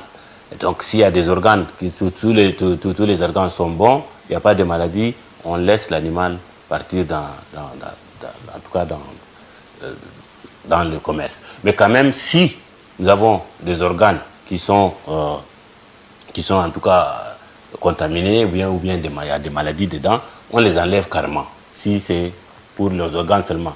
Il y a par exemple des maladies qu'on trouve au niveau de l'organe, mais qui n'affectent pas la carcasse. Donc dans ce cas, on enlève seulement l'organe et puis on laisse la carcasse. Si par exemple, on trouve la maladie au niveau de l'organe et puis ça a une répercussion sur la carcasse, on va essayer d'incinérer toute la carcasse. Donc, l'inspection se fait au niveau des aires de battage. Il y a eu peut-être que des tapages qui ont été faits en son temps parce qu'il y a quelque chose qui ne marche pas, mais quand même, en réalité, il y a des gens qui sont sur le terrain et ils font normalement leur travail en ce qui concerne les aires d'abattage. Maintenant, le problème de lait de camel, c'est un projet toujours avec les Hongrois qu'on a commencé. Et donc, on a signé des accords, mais il reste seulement l'accord de financement qui n'est pas encore signé, mais quand même, en tout cas, c'est un projet qui a commencé. Qu'est-ce qu'on a voulu faire? On a, pour, par exemple, maîtriser tout ce qui va se passer après dans le grand complexe de laitier de camel. Donc, au niveau de l'IRED, nous avons acheté des camels qui sont là, et puis nous sommes en train de tester l'alimentation et autres, et puis les Hongrois nous ont amené des équipements aussi pour traire et ainsi de suite. Tout ça, là, nous sommes en train de l'expérimenter au niveau de l'IRED. Et donc, après, lorsqu'on maîtrisera tout ça, après, c'est-à-dire qu'on va mettre en pratique au niveau de la grande ferme qui va être installée au niveau du Bata. C'est ce qui a été prévu. Donc, pour ça, le projet est en cours. Parce qu'on ne peut pas dire, c'est-à-dire qu'au même moment, on dit il y a un complexe de laitier, du camel, et directement on va l'avoir. Non, il y a des processus qu'il faut suivre. Et nous, on a voulu faire d'abord une ferme, une petite ferme au niveau de l'IRED, pour apprendre tout, et mis après, maintenant, nous avons les nationaux qui sont là-dedans, nos agents qui sont là. Après, donc, dans la pratique, nous allons essayer de travailler nous-mêmes, même si les autres ne sont pas partants avec nous. Donc, c'est comme ça qu'on a essayé de faire, et le projet est en cours. Maintenant, en ce qui concerne le conflit, comme il l'a dit, le conflit existe avant, entre les agriculteurs et les éleveurs. Mais le problème, il est réglé entre eux seulement. Mais ces dernières années, le conflit a pris d'autres formes. Chaque conflit, c'est-à-dire qu'il va se terminer par mort d'homme. On ne sait pas, 2, 3, 4, 5, 6, 10, 20, je ne sais pas. Et donc, c'est un problème qui préoccupe le gouvernement et les autres autorités. Donc, c'est pour cela que nous sommes en train de chercher des solutions. Le code pastoral, par exemple. En ce moment-là, s'il y a un conflit, chacun le gère de sa manière. Il n'y a pas une base sur laquelle les gens vont se conférer pour, par exemple, trouver des solutions. Mais maintenant, dans ce code, si nous avons un code pastoral, donc on va avoir, par exemple, les bases sur lesquelles les gens vont s'appuyer pour résoudre le problème. Donc ça va aussi contribuer, on ne peut pas dire que ça va arrêter le conflit. Non, ça va contribuer parce qu'il y a des sanctions qui sont là après. Il y a des sanctions qui sont là parce qu'il y a des sanctions pénales qui vont exister et ainsi de suite. Et même pour, par exemple, résoudre le problème, il y aura, par exemple, des entités qui vont prendre le problème en main et puis ça ne marche pas. D'abord, on va vers la justice et ainsi de suite. Donc tout ça, là, c'est la préoccupation première du gouvernement. Et comme je l'ai dit tout à l'heure, si, par exemple, nous, on veut, par exemple, réduire le conflit en créant des périmètres pastoraux, ça, c'est aussi l'initiative du gouvernement. Et ça, c'est à la demande même du président de la République qui nous a demandé de trouver une solution pour que les éleveurs restent un peu plus longtemps. Et donc, après, par exemple, la récolte, d'abord, ils vont revenir pour éviter le problème, le conflit. Et donc, tout ça, nous sommes en train de chercher des solutions. Et donc, moi, je pense que le code, quand il arrive, c'est-à-dire qu'il va nous faciliter et réduire un peu le conflit. Parce que parfois le conflit persiste parce que le jugement n'est pas bien fait. Quelqu'un qui a tort, qui a raison, et puis arrivé à un jugement, on lui donne le tort. Vous pensez que prochainement il va revenir? Il ne va pas revenir. C'est comme ça que chacun veut se faire justice après. Dès qu'il y a un problème, il sait que s'il est parti même, il ne va pas avoir raison, même s'il a raison. C'est comme ça qu'il veut se faire justice et le problème persiste et puis on va vers... Il a demandé de causes. Il y a beaucoup de causes et les causes dépendent d'une province à une autre. Parce que nous avons fait le tour. Moi, par exemple, dans mes tournées de sensibilisation, j'ai commencé par les tournées de sensibilisation pour la prévention de conflits. Moi, je ne veux pas aller jusqu'au conflit pour le résoudre. Non. Moi, je fais la prévention. Et donc, dans mes rencontres, j'invite les éleveurs et les agriculteurs et je les écoute. Et donc, tout ce qu'ils disent, on prend en compte. Et donc, c'est comme ça, nous avons toutes les les difficultés qui existent sur le terrain, toutes les causes qui engendrent ce conflit. Et donc, avec ça, on peut, par exemple, les prendre en compte dans le projet de code pastoral qu'on va essayer de proposer. Et une fois le code est adopté, donc c'est peut-être qu'on va avoir des solutions à ces problèmes-là. Donc, il y a quelque chose que les gens ne veulent pas dire directement. En tout cas, même celui qui a posé le problème ne veut pas le dire. On nous parle de nouveaux éleveurs, de nouveaux, je ne sais pas, de néo-éleveurs et autres, et ainsi de suite. On vise les mieux placés, hein, pour que ça soit, on dit, les généraux, les gouverneurs, les responsables, les ministres et autres, ils sont puissants et ainsi de suite. Nous, par exemple, au niveau du ministère de l'élevage, notre première préoccupation, c'est les animaux. Les animaux ont des propriétaires, ce qui est sûr. Mais nous, on vise l'animal. Donc, dans les animaux, là, au niveau des animaux, il n'y a pas de généraux, non? Il n'y a pas de généraux, il n'y a pas de ministre. C'est un animal, c'est un animal. Nous, on gère les animaux, on n'a rien à voir avec ce que les gens pensent là. Nous ne sommes pas dedans. Moi, par exemple, dans les débats que j'ai eus, on va nous dire que, bon, en tout cas, il y a des gens qui sont intouchables et ainsi de suite. Il n'y a pas des intouchables. Il n'y a pas des intouchables. Nul n'est au-dessus. Non, nul n'est au-dessus de la loi. Mais par exemple, nous, au niveau du ministère, on ne connaît pas des intouchables. Il n'y en a pas. Parce que c'est des animaux qu'on gère. Et les animaux, là, sont les mêmes partout. Donc, on s'en fout de leur propriétaire, là. Il appartient à qui il appartient, ce n'est pas notre problème. Nous, c'est l'animal. Et donc, s'il y a un problème, moi, dans mes rencontres, c'est toujours devant les administrateurs, devant le militaire, devant tout. Moi, je dis clairement que si vous avez, même si, par exemple, le gouverneur qui est là, il a ces animaux qui sont partis détruire les champs de quelqu'un, il faut que la personne vienne voir le gouverneur pour lui demander, pour lui dire exactement que vos animaux sont partis détruire mon champ et j'ai besoin à ce que vous me... Sur le terrain, ce n'est pas facile, monsieur. Non, ce n'est pas facile. Pourquoi? Parce que les gens n'osent pas. Il faut aller. Qu'est-ce qu'il va te dire? C'est ça notre problème. Hein. Notre problème, c'est qu'on voit la personne de loin et on dit non, celui-là, il est intouchable. Non. Il faut partir d'abord. S'il a refusé, en ce moment, tu as les autres... c'est pas les autres canaux pour, par exemple, chercher tes droits. Il faut aller. Monsieur le ministre, du moment où on se rend compte que ce monsieur, même si on identifie que c'est le gouverneur, c'est le troupeau du gouverneur, on sait que ceux qui gardent le troupeau, par exemple, ils sont armés, on a peur, on se dit que est-ce qu'on pourra arriver? D'accord, j'ai peur. En ce moment-là, au même moment, je n'ai pas pu réagir. Mais je peux venir vers lui pour lui dire ce qui ne marche pas. Sinon, je vais aller en justice, non? Peut-être que le ministère pourra se pencher aussi sur les enfants bouviers dans les sensibilisations et puis dans les projets pour essayer d'orienter ceux qui gardent ces animaux-là au quotidien. Vous savez, comme je l'ai dit, nous sommes maintenant en contact direct avec les éleveurs. Parce qu'avant, nous on va dans les chefs-lieux, on discute avec les organisations de professionnels d'élevage, mais on s'est rendu compte que peut-être que tout ce qu'on dit n'arrive pas directement chez les éleveurs. Nous, on va en ce moment-là directement chez les éleveurs pour discuter avec eux. L'un des problèmes l'une des causes, par exemple, l'une des causes, autant pour moi, de ce problème de conflit entre éleveurs et agriculteurs, c'est par exemple les enfants bouviers. Et eux, ils ne peuvent pas maîtriser tout. Par exemple, un enfant ne peut pas rester du matin jusqu'au soir derrière fermant le bœuf pour les... Bon, ils ont l'habitude d'aller jouer, d'aller se reposer, faire quoi, ainsi de suite. Et c'est comme ça que les animaux rentrent dans les champs des autres. Et donc ça aussi, nous sommes en train de le dire. Nous, par exemple, on ne cache rien. Parce que si pour régler un problème, il faut quand même dire tout ce qui ne marche pas, dire ce qui est vrai, et comme ça, on va trouver la solution. Mais si, par exemple, dans ça, on cafouille les choses, ça ne va pas marcher. Et surtout que ces enfants sont armés aussi le plus souvent. Ces enfants sont aussi armés. Oui, mais c'est ça, non, mais quand même pour les problèmes de désarmement et autres, là, il y a la sécurité qui est là, qui va faire son travail. En tout cas, que les informations ou bien, par exemple, les plaintes remontent vers nous. Mais si les plaintes ne viennent pas vers nous, les revendications ne viennent pas vers nous. Moi, si je sais qu'il y a un responsable qui a, par exemple, comment on appelle... détruire un champ d'un agriculteur et puis il vient vers moi, je vais prendre le devant pour aller réclamer pour lui.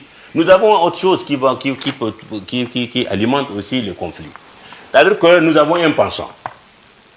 Nous qui sommes ici, là, dans nos familles, là, au moins, on a quelqu'un qui a un champ ou bien il a des animaux. Il y a des gens qui ont les deux aussi. Il y a des animaux et ils font les champs aussi. Ça, c'est nos activités, nos principales activités au niveau du pays. Et donc, dès qu'il y a un problème, directement, on ne voit pas qui est le fautif, qui ne l'est pas, mais on soutient, par exemple, notre proche. Ça ne marche pas. Si on fait ça, ça ne marche pas. C'est-à-dire que si un de vos proches a tort, il faut lui dire que tu as tort, ne va pas, laisse le problème, ou bien il faut quand même récompenser la personne. C'est tout. Mais si, par exemple, on le suit comme ça seulement, maintenant, là, le conflit, là, c'est-à-dire que quand il y a beaucoup mort d'hommes, c'est parce qu'il y a ça. Dès que tu viens, tu as ton parent qui est là, il a un problème, il est en train de faire, tu le soutiens directement. Tu ne demandes même pas qu'est-ce qui se passe. C'est après d'abord que tu vas revenir pour demander. Et ça, si on ne laisse pas ces penchants-là, ça ne marche pas chez nous. Ça ne va pas marcher. Donc, il faut qu'on voit la vérité et puis on suit la vérité, mais non pas suivre son proche ou bien son parent, parce que vous avez un lien de sang et autres, là vous le soutenez, même s'il a tort, ça ne marche pas. Merci, nous avons pris... la question suivante. Oui, il y a une autre question, je ne sais pas si Roms nous suit. Oui, il dit que fait le gouvernement pour régler ces problèmes. C'est ce que nous sommes en train de faire au niveau du ministère de l'élevage. On fait la sensibilisation. On fait la sensibilisation parce que nous, on trouve que, en tout cas, c'est les animaux qui se déplacent. Et donc, quand les animaux se déplacent, on parle avec les éleveurs pour leur dire que de faire attention, il faut qu'ils fassent attention pour que les animaux ne divaguent pas dans les champs des autres, dans les cultures des autres, ou bien les cultures maraîchères, et ainsi de suite. Et donc, c'est ce que nous faisons. C'est ce que nous faisons tous les jours. Et lorsque nous, par exemple, on veut avoir le code pastoral, c'est pour toujours régler ces problèmes. Dans le code, on ne peut pas demander, par exemple, à un éleveur d'aller à faire paître ces animaux dans un champ. Ça, on ne peut pas le dire. Ce n'est pas parce que moi, je suis ministre de l'élevage que je vais faire tout ce qui profite seulement à l'éleveur et laisser l'agriculteur. Non. Nous sommes un gouvernement d'un pays. Toute la population, là, nous, on travaille pour la population tchadienne et non pour, par exemple, une entité. Non. Ce n'est pas parce que nous sommes des ministères de l'élevage qu'on soutient les éleveurs. Non.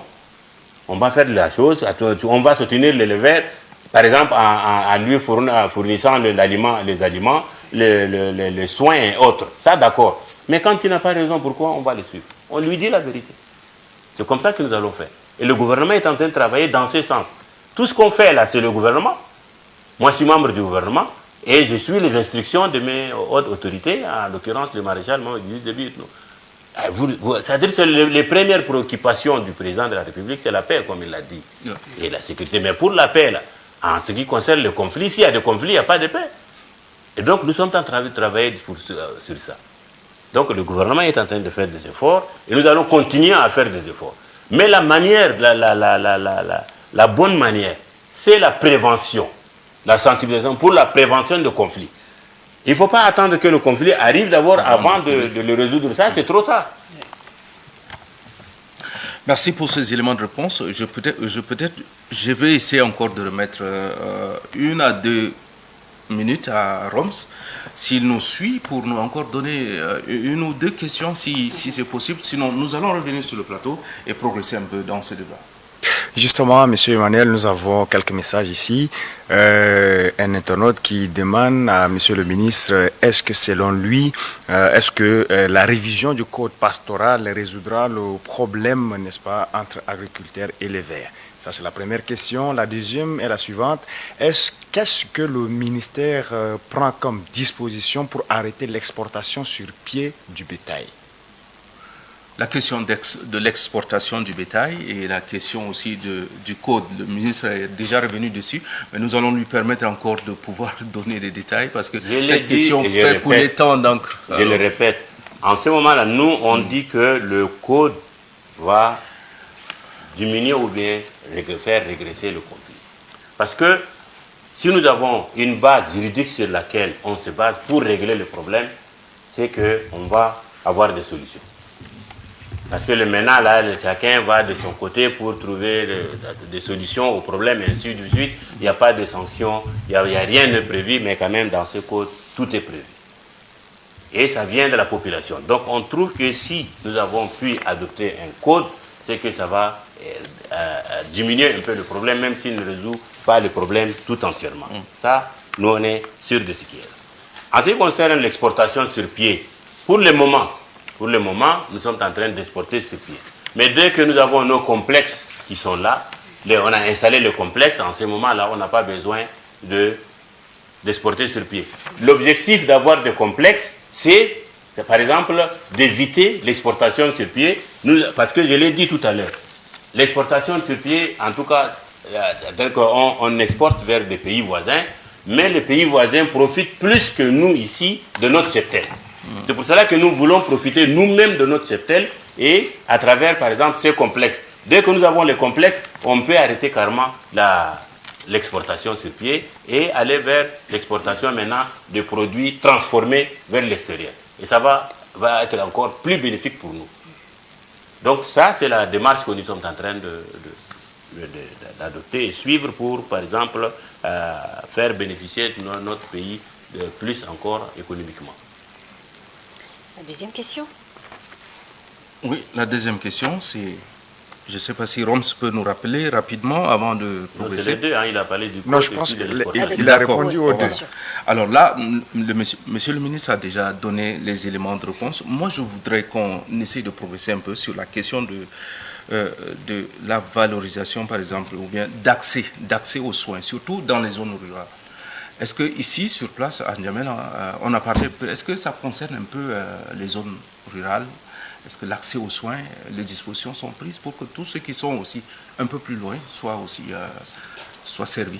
Oui, les dispositions sont prises à la Direction générale de santé, de la santé animale, en tout cas des services vétérinaires est là. Nous avons d'autres ministères, d'autres directions techniques qui l'accompagnent. Et donc, comme je l'ai dit, nous avons dans nos provinces, nous avons des chefs de poste, nous avons des chefs de secteur, nous avons aussi les délégués qui sont là. Okay. Et en plus de ça, là où, par exemple, on ne peut pas, comme j'ai dit, nous avons un nombre qui n'est pas suffisant pour couvrir tout le pays, mais quand même, il y a eu des formations, on a formé des auxiliaires qui sont formés. Et donc ceux-là, ils ont des compétences sur un certain domaine de maladies qu'ils peuvent traiter. Mais quand même, il y a d'autres qui sont censés, par exemple, prévenir ou bien alerter, par exemple, nos services déconcentrés pour qu'ils prennent le relais. Donc, pour un peu combler un peu ce vide-là. Et donc, pour ça, nous sommes en train de travailler dans tous les pays. Donc, il n'y a pas de zones, par exemple, qui ne sont pas couvertes d'une manière générale, car ce n'est pas possible. Et la vaccination, par exemple, la vaccination qu'organise le ministère de l'élevage concerne tous les pays. Ok. Ouais. Alors, monsieur le ministre, je voudrais poser cette question. Comment faites-vous dans votre département pour protéger ou bien pour appuyer? On a comme l'impression qu'il y a des petits éleveurs qui font aussi des fois face aux commerçants, aux grands commerçants et tout ce qui va avec. Comment le ministère entend ou bien comment le ministère s'organise pour protéger ces petits éleveurs? Est-ce qu'ils ne sont pas une proie facile pour les commerçants? Non, je ne pense pas, parce qu'il y a les marchés qui sont là et chaque marché, en tout cas, il ne faut pas négliger les petits éleveurs là, eux-mêmes là. Ils savent ce qui se passe. Les gens viennent au marché, par exemple, ils se renseignent sur le prix avant, par exemple, de vendre leur bétail. Ça, c'est quelque chose qui se fait un peu partout et par tous les éleveurs, parce qu'ils le savent. Et donc, pour ça, peut-être que nous, en tant que ministère de l'élevage, nous avons des organisations avec lesquelles on travaille. Nous avons les marchés, on organise les marchés, dans l'organisation des marchés, il y a le comité de gestion des marchés et autres. Mais quand même, s'il y a des cas un peu précis comme ça, là, c'est-à-dire que peut-être que ça se règle au niveau local, mais quand même, ça ne concerne pas directement le ministère pour le problème du commerce et autres. C'est des activités libérales où chacun peut aller faire, en tout cas, son commerce comme il le veut. Donc, pour ça, nous n'avons pas beaucoup d'accès, mais peut-être que si... un des techniciens peut compléter aussi, peut le faire, mais à ma connaissance, c'est que nous, on gère en tout cas le marché d'une manière générale, en tout cas on suit ce qui se passe, et par exemple, on ne rentre pas en tout cas dans les activités privées de personnes. Merci, monsieur le ministre, pour ces éléments de réponse. Nous allons aussi, pour permettre à ce que vos cadres autour de vous puissent aussi prendre la parole et donner un peu ce qui concerne le département. Cela vous permettra un peu de prendre peut-être un peu d'eau. Le temps de revenir. Alors, nous avons le SG qui est avec nous et certainement, s'il y a le micro, Nous allons lui permettre aussi de nous parler un peu de l'état des cheptels, le recensement et autres. Ça, c'est un peu le sujet sur lequel il va nous aborder simplement en quelques minutes. Après quoi, nous allons prendre le directeur de la santé animale qui va intervenir aussi sur un aspect. Le responsable des productions laitières va intervenir aussi, mais aussi le responsable filière, viande et autres, le responsable juridique interviendra aussi pour un peu donner un peu de détails. Donc, nous n'allons pas vous maintenir comme des figurants, simplement, vous allez certainement donner un peu vos avis. Alors, le SG va nous faire ce plaisir de commencer en premier concernant surtout son département, et peut-être je peux me tromper dans la lecture un peu de ce que j'ai mentionné ici, mais vous connaissez votre département, votre secteur, vous allez nous entretenir peut-être en 2-3 minutes pour que nous puissions avoir assez des éléments pour que, avant de revenir sur le plateau avec le ministre. Merci M. Emmanuel, merci de nous avoir en tout cas invités sur votre plateau. Très rapidement, je crois que M. le ministre a fait le tour par rapport aux questions transversales. Moi, je voudrais tout simplement revenir très rapidement sur 2-3 points, donc surtout demander donc à nos téléspectateurs, aux différentes corporations, hein, donc que ce soit journalistes, donc voilà, donc fonctionnaires, voilà, éleveurs, agriculteurs, donc tous les Tchadiens, bref, que notre élevage, en tout cas, comme vous l'avez mentionné, hein, donc c'est le démamel de l'économie, hein, que ce soit l'élevage ou l'agriculture. Donc, en ce moment précis, donc, nous sommes sur la bonne voie. Bonne voie pour la bonne et simple raison que, comme monsieur le ministre l'a rappelé, donc, on a déjà notre plan, dans le cadre du plan quinquennal du chef de l'État, donc nous avons déjà décliné les axes qui sont déjà stratégiques. Donc. Et ces activités-là, pour la plupart, nous avons déjà amorcé. Donc, si vous avez un peu suivi donc, lors de notre passage, que ce soit à la primature ou à la présidence de la République, nous avons déjà présenté ces réalisations-là. Et donc, pour vous dire que nous avons des projets structurants, des projets et réformes structurants qui sont en fait en ce moment intégrés dans le PND, Chat Connection. Et heureusement pour nous, depuis à peu près 1 mois et demi, donc il y a de l'engouement. Donc on reçoit beaucoup des investisseurs qui arrivent au Tchad, à travers le monde aussi qui réagissent, qui nous contactent. Et en fait, l'État est engagé en fait, dans cette dynamique pour faciliter, parce qu'un investisseur, il lui faut de la sécurité. Donc, parce que l'État s'est engagé, en tout cas pour assurer ce minimum de sécurité-là. Donc, il y a des dispositifs qui sont déjà en place pour accompagner ces investisseurs-là. Donc, en matière d'énergie, en matière de l'eau, donc en matière d'incitation fiscale et aussi la protection. Donc, comme Dieu nous a donné 1 284 000 km², nous avons de l'espace, ils peuvent venir s'installer où ils veulent. Et l'État va faire un effort pour, en tout cas, disponibiliser l'énergie, pour, en tout cas, supprimer ou réduire les droits des taxes, l'impôt et ainsi de suite. Et par cette occasion, je crois que très rapidement, on va sortir la tête de l'eau. Donc, comme le ministre l'a expliqué, nous allons amorcer la phase de la transformation, la phase de l'industrialisation de notre élevage. Donc, qui dit industrialisation, nous avons un peu voyagé un peu partout dans le monde. On a vu, hein, donc on a vécu des choses, on a vu des choses. On veut ces choses-là soient réalisées au Tchad ici.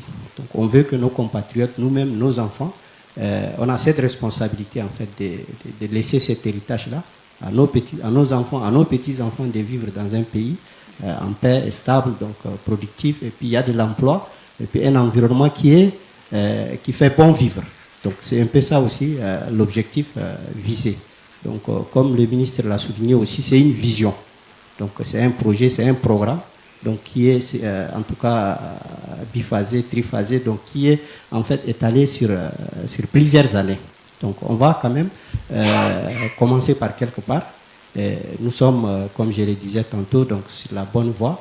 Inch'Allah, donc tout ira pour le mieux. Pour revenir aussi sur la question tout à l'heure posée par les internautes, donc je voudrais aussi rassurer les uns et les autres. Parce que là, c'est un peu facile de le dire. Mais on travaille dur aussi, donc que ce soit au niveau des aires d'abattage, parce que là, les conditions sont réunies, nos techniciens sont sur place, ils se réveillent à 4 heures, à 3 heures pour se déplacer, être là-bas, et dans le but, en fait, de permettre à nos compatriotes de consommer de la viande propre. Donc propre veut dire une viande qui n'est pas en fait, voilà, qui n'est pas en fait contaminée par les maladies.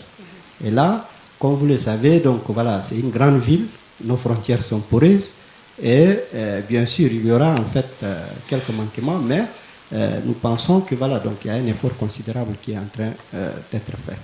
Et par la même occasion, peut-être, je demanderai à tout le monde, donc en tout cas, de s'aligner, de venir à nos côtés pour nous accompagner dans cette dynamique-là. Parce que il nous faut un texte qui doit régir ces mondes ruraux. Donc, je fais allusion au code pastoral, parce qu'il nous faut ces documents pour en tout cas prévenir les conflits. Ne serait-ce que je donne un simple exemple, hein, donc, pour revenir donc terre à terre, pour vous dire que là, si par exemple on cherche tout simplement à travers ces codes-là, d'imposer par exemple les calendriers de mobilité. Donc là, l'éleveur déjà saura que voilà, donc on ne peut pas déjà faire ces mouvements-là à partir du mois d'octobre ou novembre vers une zone donnée. Donc c'est déjà à titre préventif. Ça aiderait donc l'agriculteur de faire la récolte donc, à cette période-là. Donc c'est déjà quelque chose. Donc comme le ministre l'a souligné aussi, ces codes nous évitera beaucoup de problèmes. Donc, parce que, comme on l'a dit, il vaut mieux prévenir que de guérir. Et donc ça nous évitera beaucoup de problèmes. Et puis ça permettra aux uns et aux autres donc, de vivre dans la paix. Donc sur ce, je crois que voilà, je laisserai aussi la parole donc, merci à mes collègues.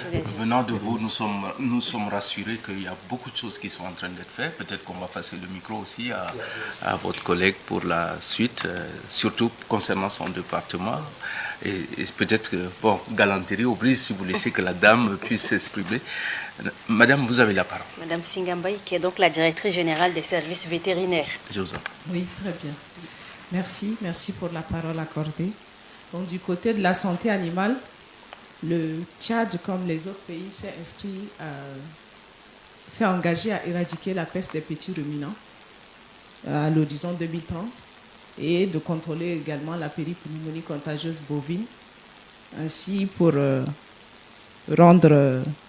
qui sont des maladies transfrontalières qui limitent le commerce des animaux et également des produits animaux. Ensuite, donc en ce moment, nous menons les campagnes de vaccination, comme monsieur le ministre l'avait dit tout à l'heure. Donc nous menons les campagnes. À ce jour, nous sommes à 2 640 587 animaux bovins vaccinés contre la péripneumonie contagieuse bovine et 16 959 887 animaux vaccinés contre la peste des petits ruminants. Donc c'est une avancée. Au total, nous serons au-delà de 40 millions d'animaux vaccinés déjà depuis 2022. Donc c'est vraiment une avancée majeure pour le pays vers l'éradication d'ici 2030. Ensuite, qui parle de la santé animale parle également de la surveillance des maladies. Donc la surveillance des maladies animales permet de détecter précocement les maladies afin de pouvoir riposter efficacement. Ainsi, au niveau de la Direction générale des services vétérinaires, nous disposons d'un réseau d'épidémiosurveillance des maladies animales qui surveille 17 maladies en ce moment. Donc il n'y a pas que des maladies animales, mais également des maladies zoonotiques, c'est-à-dire qui peuvent se transmettre à l'homme. Donc on a un exemple de la rage également. Et pour ces deux maladies qui ont été citées, la PPR et la PPCB, la peste des petits ruminants et la PPC, nous disposons d'une stratégie nationale de lutte. Et pour la rage également, nous disposons des stratégies de lutte. Donc en matière de santé animale, nous n'allons pas du coup mettre les efforts pour toutes les maladies à la fois, mais il faut avoir une liste de maladies prioritaires pour pouvoir lutter efficacement. Et au fur et à mesure qu'on avance, on pourra toucher les autres maladies.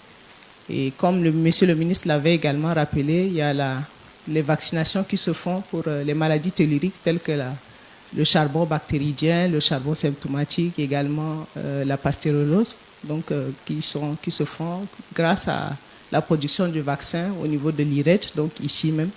Et il y a également la maladie de Newcastle qui touche la volaille et beaucoup plus où les vaccinations sont réalisées également. En ce qui concerne de l'autre côté, peut-être pour les aires d'abattage, de façon générale, au niveau de la direction générale des services vétérinaires, nous avons une direction de la santé publique vétérinaire et hygiène qui est en charge de toutes ces questions d'inspection au niveau des aires d'abattage ou dans les industries agroalimentaires qui font des produits d'origine animale. Donc, toutes ces questions d'exportation également nous intéressent et nous en faisons également le suivi. Et surtout, nous facilitons l'exportation en accordant l'autorisation d'exportation des viandes pour pouvoir faire les échanges, le commerce entre les pays. Et en plus de ça, nous avons également la pharmacie vétérinaire, qui est l'un des points également au niveau de la direction générale des services vétérinaires. Donc, nous essayons de sensibiliser les éleveurs également à l'utilisation des faux médicaments. Et nous les appelons, nous les invitons à venir vers les structures dédiées pour pouvoir s'acquérir, acheter les médicaments qu'il faut. Et surtout, de prendre conseil au niveau des services vétérinaires. C'est-à-dire que ce soit des privés qui sont installés en cabinet ou que ce soit au niveau des délégations ou des postes et secteurs vétérinaires. Globalement, c'est un peu la contribution au quotidien que nous avons. Mais nous envisageons également élargir peut-être la lutte contre les maladies, par exemple à d'autres maladies qui freinent aussi l'exportation, telles que la fièvre afteuse et autres, d'avoir des plans bien détaillés pour pouvoir lutter efficacement contre ces maladies et favoriser le commerce à l'international. Donc globalement, c'est un peu ce que je pourrais ajouter. Merci. Merci beaucoup, madame, pour ces éléments. Si je peux ouvrir une petite parenthèse avec votre permission, madame, puisque vous êtes en charge donc, du service vétérinaire. Que dire si vous parlez, vous mentionnez les faux médicaments? Que dire alors des abattages aussi clandestins? Est-ce qu'il y a des sanctions ou bien ça passe inaperçu? Voilà, je pense qu'il y a une action qui a été menée tout au long de cette année, depuis le début de l'année à N'Djamena, c'est la lutte contre les abattages clandestins. Je pense que beaucoup sont revenus maintenant vers les aires d'abattage pour pouvoir faire abattre leurs animaux.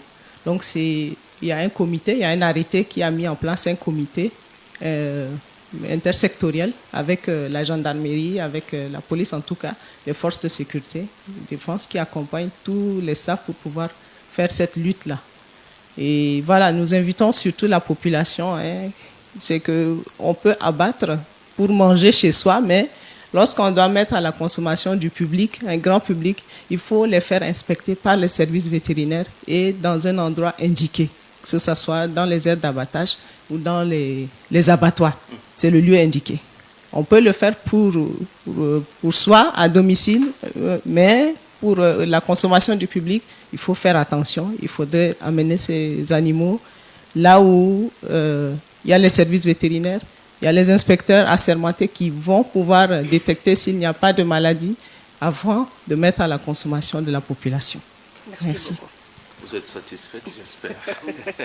Bien, nous allons progresser. Oui. Ok, merci beaucoup, M. Emmanuel, pour cette occasion offerte. Merci. Moi, c'est le directeur général de développement pastoral. La direction générale de développement pastoral, elle est chargée de la coordination, d'animation, de suivi et de la mise en œuvre de la politique en matière de développement pastoral au niveau du ministère de l'élevage.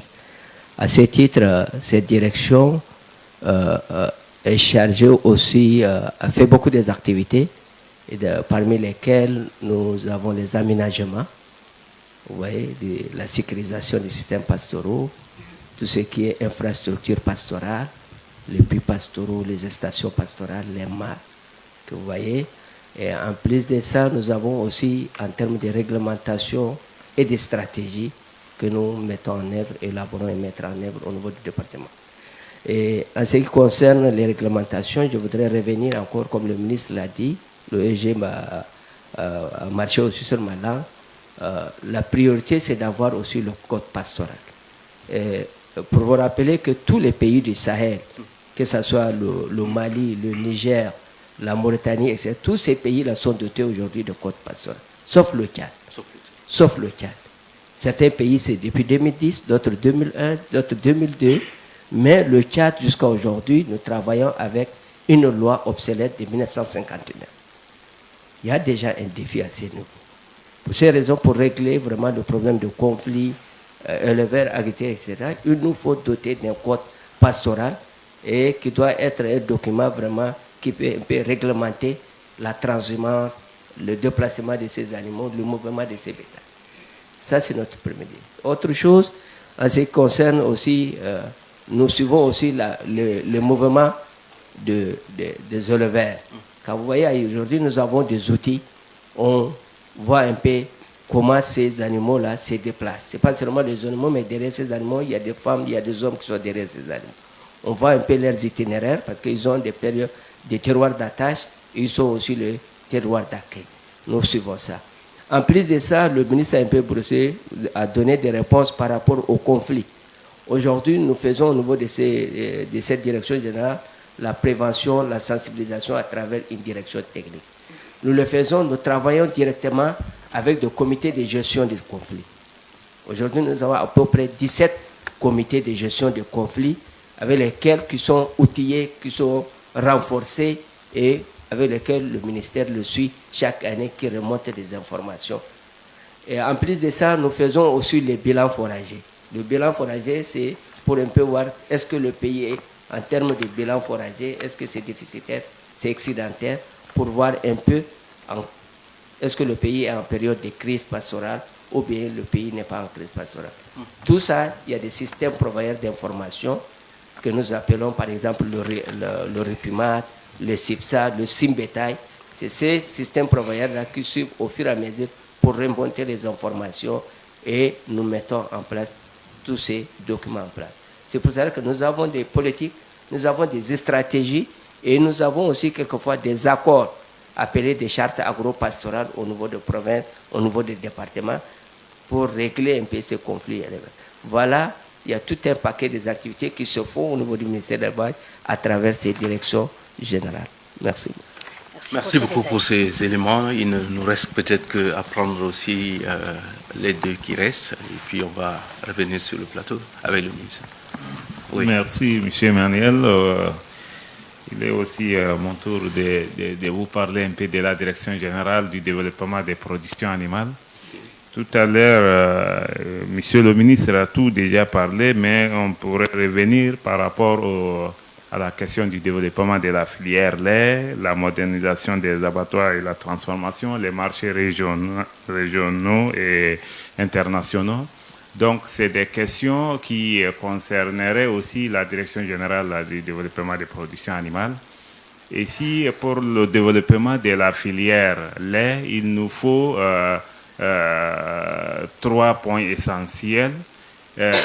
D'abord, celui de l'alimentation. Pour promouvoir le développement de la filière lait, il faut une bonne alimentation. Le ministre a déjà largement donné les détails.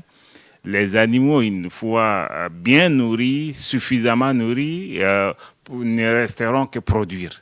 Donc la production animale va être boostée à travers une bonne alimentation des aliments. Aussi, des fois, il y a des animaux de nature à faible production. Et pour ça, il faut juguler cela à travers l'action sur le génétique. Donc, les animaux à faible potentialité pourront être améliorés. Donc, nous pourrions facilement améliorer leur production à travers l'action sur le génétique. Donc, la génétique, l'amélioration génétique de nos races locales sont plus ou moins envisagées. Il nous faudrait déjà mettre en place une ferme nationale d'amélioration génétique. Donc, c'est un projet qui est déjà en cours.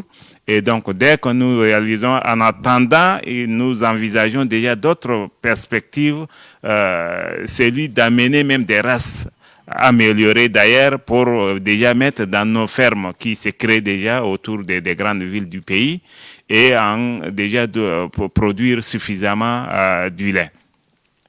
Aussi, la question du développement de la filière lait, c'est aussi l'installation des points de collecte du lait et aussi des transformations. Donc, toutes ces questions, comme le ministre l'a déjà évoqué, ces perspectives, ces directives sont déjà entreprises depuis et nous accélérons comme ça pour pouvoir apporter des réponses aux questions des citoyens. Un pays d'élevage, un pays dont le potentiel cheptel est énorme, mais que les gens ne verront pas les litres de lait, et c'est logique. Donc, nous courons pour apporter des corrections à cette question.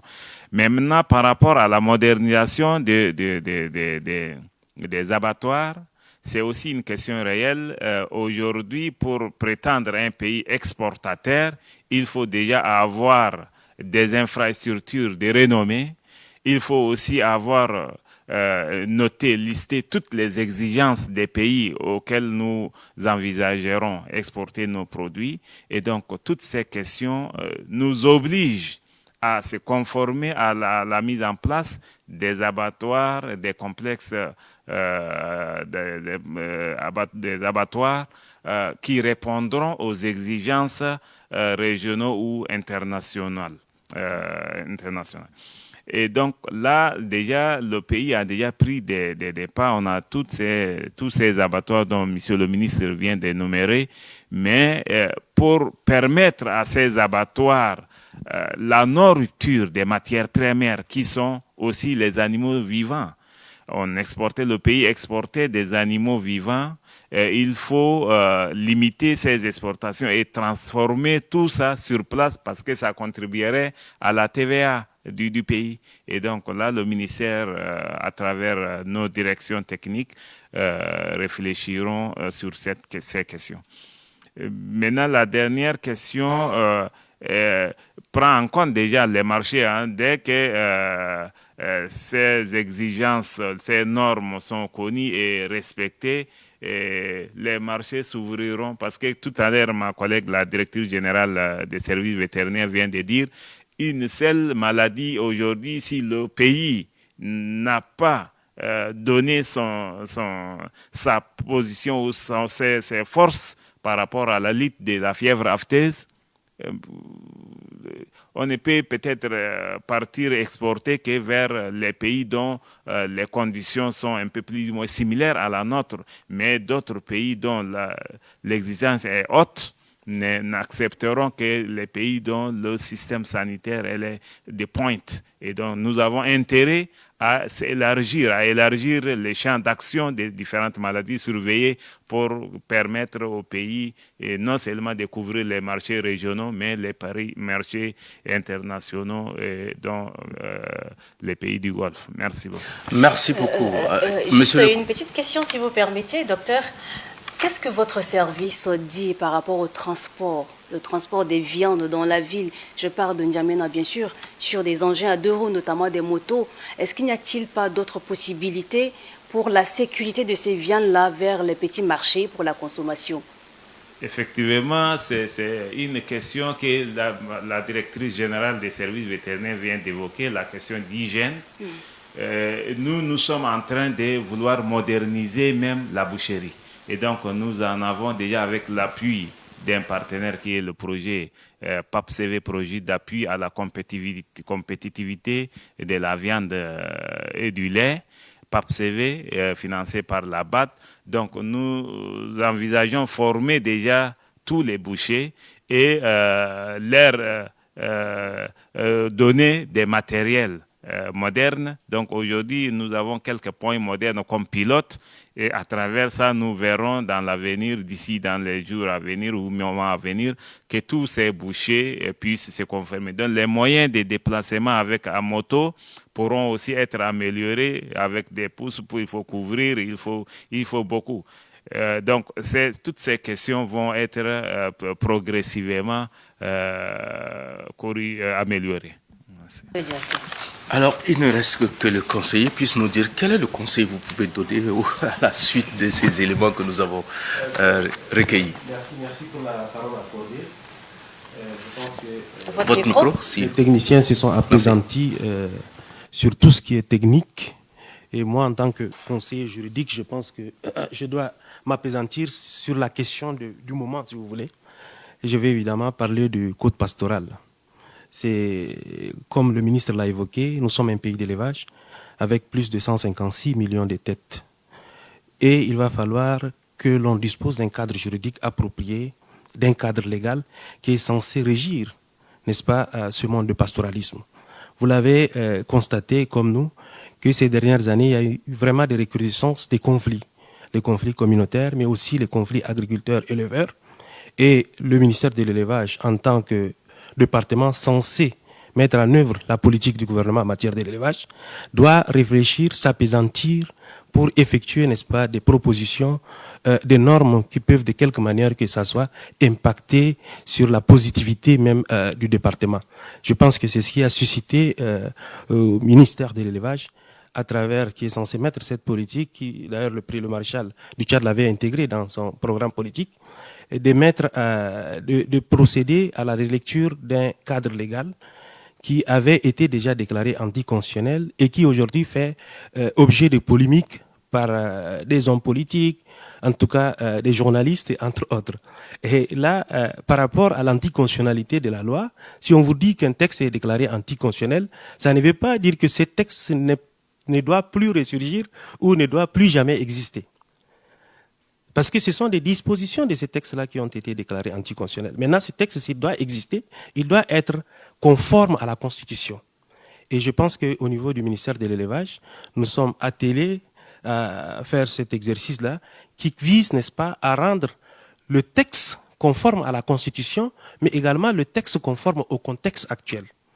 Et pour nous, nous sommes en train de le faire de la plus bonne manière, parce que nous avons été vraiment inclusifs en organisant des ateliers qui a regroupé les 28 participants, dont le ministre vous l'avez évoqué point par point qui étaient les participants lors de ces assises. Et aujourd'hui, nous parlons plus de relecture d'un code pastoral, mais nous avons déjà des propositions qui ont émané des différents ateliers zonaux qui ont regroupé plusieurs provinces, les 22 provinces sur les 23, et il ne reste que l'atelier national. Et aussi, je lance un appel à la population. Faut pas qu'il soit trimballé par certaines personnes qui évoquent certaines dispositions d'un texte. Pour le moment, il n'existe pas un cadre juridique qui porte sur le pastoralisme. Nous avons un projet, nous avons des projets, d'avant-projets d'ailleurs, qui ont été émis lors des différents ateliers, et nous comptons organiser l'atelier national.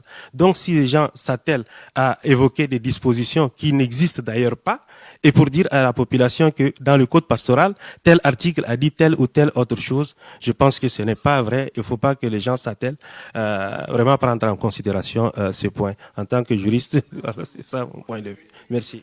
Ça fera l'objet de discussions. On aura à échanger peut-être plus tard, si votre temps le permet. Alors nous allons simplement, nous vous remercions pour les éléments de réponse que vous avez donnés par rapport au département, mais aux directions, tout ce qui se fait en appui à tout ce que monsieur le ministre a dit. Nous vous remercions et nous revenons simplement pour poser cette dernière question à monsieur le ministre, peut-être pour sortir de ce débat, parce que le temps qui nous est imparti est déjà arrivé à terme. Monsieur le ministre, dites-nous simplement en 2-3 mots, quel est le rôle du PRAPS? Et aussi, je vais ajouter à cela, comment pouvons-nous faire? Quelles sont les stratégies que le Tchad peut faire pour capter des opportunités d'exportation, surtout dans la zone CEMAC, par exemple, de tout ce qu'on a comme produit? Bon, le PRAPS, d'une manière générale, si vous prenez, en tout cas, c'est un projet d'appui au pastoralisme au Sahel. Maintenant, c'est-à-dire qu'on travaille dans le Sahel. Ils interviennent dans le pastoralisme d'une manière générale. En tout cas, en créant, en installant des infrastructures d'une manière générale, que ce soit les puits, les mares, le couloir de transhumance, la partie dans la santé animale, que ce soit maintenant des vaccinations et autres. Tout ce qui est dans le pastoralisme et quand ce concerne le ministère de l'élevage, ils sont en train de nous appuyer, même en ce qui concerne les cultures fourragères. Maintenant, le problème est que le PRAPS intervient dans 13 provinces seulement sur le 23. Donc c'est bien limité. Oui, c'est bien l'utopie. Dans le Sahel, si tu veux dire d'une manière générale. D'accord. Donc, pour ça, c'est-à-dire que, sauf la vaccination, ils interviennent dans tous les pays. Parce que la vaccination, on ne peut pas s'arrêter sur les 13 provinces, mais ça concerne les 23 provinces. Donc, ces derniers temps, lors de du revue à mi-parcours, nous avons demandé, parce que pour la vaccination, ils donnent seulement des vaccins seulement. Mais nous, on a demandé pour dire que non, on ne peut pas s'arrêter ici seulement pour les vaccins, mais quand même, vous nous donnez les vaccins pour les provinces non couvertes, mais quand même, une simple question, on va les vacciner où? Donc, il nous faut des parcs de vaccination. C'est comme ça qu'on a eu, par exemple, ces derniers temps, 50 autres parcs de vaccination qu'on va essayer d'installer dans des zones non couvertes par le PRAPS. Donc, le PRAPS est en train de nous aider normalement, c'est ce qu'on est en train de faire. Nous, qu'est-ce qu'on a dit? Comme c'est des opportunités, c'est une opportunité pour nous, même les infrastructures, si vous avez vu, peut-être que je ne sais pas, on a fait une tournée, ou bien 2 tournées, pour vérifier seulement les infrastructures implantées dans le cadre du PRAPS. Est-ce que c'est bien fait ou c'est pas bien fait? Donc nous avons tourné, on a fait le Bata, le Wadaï, le Guéra, l'Enedi Ouest, nous avons fait le Barazal, le Kanem, le lac, le Hadjarlamis. En tout cas, on a fait le tour dans ces provinces-là pour voir exactement qu'est-ce qui a été fait normalement. Donc nous avons vu, en tout cas, on va avoir une rencontre lors de laquelle on va essayer de situer les responsabilités parce que dans certains partis, nous sommes partis et puis on nous dit que l'infrastructure n'est pas finie, mais quand même, on appelle ça comment? On a réceptionné sans réserve. Et ce n'est pas fini. Donc c'est comme ça qu'on a fait le tour. Et puis on va faire le tour pour toutes les infrastructures qui sont réalisées au niveau au profit du ministère de l'élevage. Nous, on va voir clairement tout ce qui se passe. Et puis après, parce que ça va rester pour le pays. Donc c'est une occasion, on ne peut pas la manquer. Donc ça, c'est en ce qui concerne le PRAP. La deuxième question, si vous pouvez me rappeler, vous avez dit? Nous avons simplement demandé quelles sont les stratégies pour pouvoir capter les opportunités d'exportation, par exemple, de nos produits, surtout dans la zone CEMAC. Oui, pour le moment, par exemple, dans la zone CEMAC, par exemple, le SIA, là, le complexe industriel d'abattoir du Logon, est en train d'exporter vers, par exemple, le Congo et le Gabon. En tout cas, dans cette zone, ils sont en train de faire l'exportation de la viande. Maintenant, pour les autres, on va essayer de travailler. Nous sommes en contact direct, c'est-à-dire que nous avons des accords avec, par exemple, l'Égypte, qu'on peut facilement aussi exporter de la viande. Et les autres, on va essayer de travailler au fur et à mesure dans les autres, en dehors même de l'Afrique centrale, on peut essayer de voir. Nous avons même essayé d'avoir un accord avec la Côte d'Ivoire. Parce que lors d'un forum où qu'ils ont organisé, on m'a invité d'aller là-bas, je suis parti. Avec mon collègue, on a discuté et puis ils sont venus pour la Tabaski, si vous avez eu les informations. Mais quand même, on n'a pas eu le transport a été très cher pour eux. Donc ils ont envoyé des petits avions qui ont pris un nombre, en tout cas, qui n'est pas très important. Mais quand même, ils ont montré leur volonté de travailler avec nous. Mais quand même, ils ont eu un obstacle qui les a arrêté de faire tout ce qu'on a programmé. Mais quand même, on est en train d'aller vers la signature de cet accord entre nos deux pays pour l'exportation de la viande d'une manière générale. Donc c'est tout ce qu'on peut faire, c'est des opportunités que nous avons, mais quand même on peut encore aller vers les autres pays pour, par exemple, avoir des accords avec eux pour l'exportation de notre viande, Inch'Allah. Bien, Monsieur le ministre, il ne me reste qu'à vous remercier pour avoir accepté d'échanger avec nous sur ce plateau. À la prochaine tournée, nous sommes disposés, nous pouvons vous accompagner pour mieux amplifier ce que vous êtes en train de faire sur le terrain. Mais est-ce que je ne peux pas avoir un dernier mot? Oui, je vous le conseille, je vous en prie.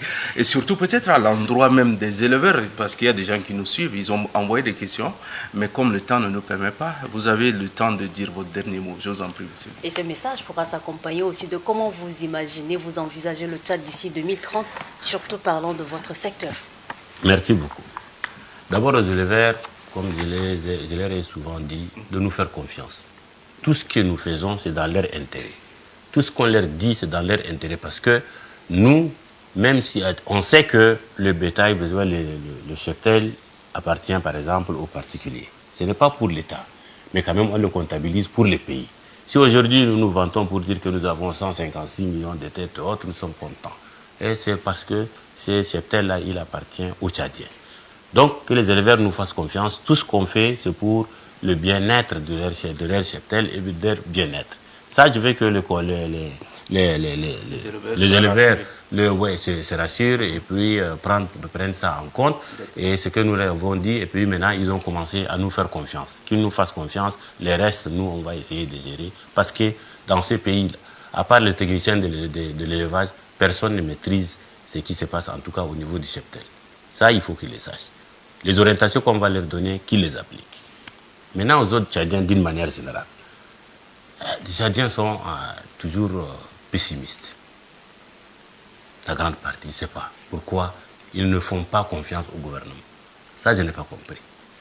Parce qu'il ne faut pas que les gens pensent que ce gouvernement-là, il fait tout à l'encontre des intérêts des Tchadiens. Non, nous travaillons pour les Tchadiens. Nous travaillons pour les Tchadiens. Comme je l'ai dit, je vais le répéter. Ce n'est pas parce que moi je suis ministre de l'élevage que je fais tout au profit des éleveurs. Non. Moi je travaille pour tous les Tchadiens. Parce que si par exemple, maintenant, nous on travaille par exemple dans les aires d'abattage ou bien dans les abattoirs pour avoir de la viande saine pour la consommation. Est-ce que c'est pour les éleveurs? C'est pour tous les Tchadiens. La viande qu'on veut disponibiliser, le lait qu'on veut disponibiliser, c'est pour les Tchadiens, mais à travers l'élevage. Maintenant, il faut qu'ils nous fassent confiance parce que y a des gens, en ce qui concerne le code, pensent que nous autres, là, c'est-à-dire que c'est comme nous ne sommes pas des Tchadiens. Moi, je ne comprends pas. Si quelqu'un est dans le gouvernement, on le trouve comme s'il est contre les autres. Non. Nous avons fait partie de la population avant de venir, par exemple, avoir ce poste-là. Moi, je suis dans l'opposition pendant 23 ans. J'ai arrêté la politique, mais quand même, j'ai fait la politique pendant 23 ans. Je suis dans l'opposition. Mais quand même, il faut que les gens nous fassent confiance sur ce qu'on est en train de faire. Je ne peux pas prendre un code pastoral où, par exemple, je privilégie une catégorie de Tchadiens contre les autres. Moi, comme les autres, que ce soit le président de la République, que ce soit le Premier ministre, toutes les orientations que nous donnent, les instructions que nous donnent, c'est par exemple de faire de telle sorte qu'il n'y aura pas de conflit entre les éleveurs et les agriculteurs. On veut vivre dans la paix et la cohésion sociale. Mais comment les gens nous taxent, par exemple, des gens qui sont en train de travailler pour, par exemple, ceux qui ont les moyens? Non. Moi, je l'ai dit et je le répète. Moi, par exemple, là où je suis ministre aujourd'hui de l'élevage, je ne connais pas un intouchable. Les gens nous prêtent ça. Je ne connais pas un intouchable. Je connais deux intouchables. Le Premier ministre et le président de la République. C'est là, par exemple, ce sont des chefs hiérarchiques. Je ne peux pas faire à l'encontre contre eux quelque chose. Mais les autres, là, en tout cas des Tchadiens comme les autres. En ce qui concerne notre secteur, moi, je suis dans cette position-là. Donc, que les gens nous fassent confiance aussi, les Tchadiens. Nous fassent confiance, que ce soit nous au niveau du ministère de l'élevage, ou bien tous les autres ministres, parce que nous sommes un gouvernement d'action. Nous, on sait là où on veut aller. Tout ce qui est prévu dans le plan quinquennal, nous sommes en train de nous décarcasser, de nous engager pour que ça se réalise. Un point, un trait. Et tout ça, là, tout ce qu'on fait, c'est par exemple au profit des Tchadiens. Je vais m'arrêter ici. Merci, Monsieur le ministre, de rassurer la population que tout ce que vous faites, c'est pour le bien de la nation. Alors, mesdames et messieurs, il ne me reste qu'à vous dire aussi merci. Je ne vais pas oublier Christiane qui est à mes côtés et Roms. Merci aussi pour la co-présentation de ce débat. Merci Emmanuel. Professeur, merci encore pour tous ces détails. Et merci aussi pour votre disponibilité. Merci à vous et merci à votre chaîne. Merci beaucoup. Merci aussi à vos techniciens et cadres qui vous ont accompagné. Ouais. Roms, merci aussi à toi de l'autre côté, si tu nous suis. Merci, monsieur Emmanuel. Merci à nos invités qui ont accepté de venir partager toutes ces choses avec nous. Je me suis posé une question, je dis, est-ce que les autres émissions, là, les gens ne parlent pas vrai? Parce que vous avez dit, parlons vrai. Bien, nous allons échanger autour de ça à la fin de l'émission. Merci beaucoup. Mesdames et messieurs, merci d'avoir suivi ce numéro de Parlons vrai. À très bientôt pour un autre numéro et surtout peut-être avec un autre département pour échanger de tout ce qui se passe afin que la population soit informée de près de tout ce qui se passe. En tout cas, au revoir et à très bientôt pour un autre numéro.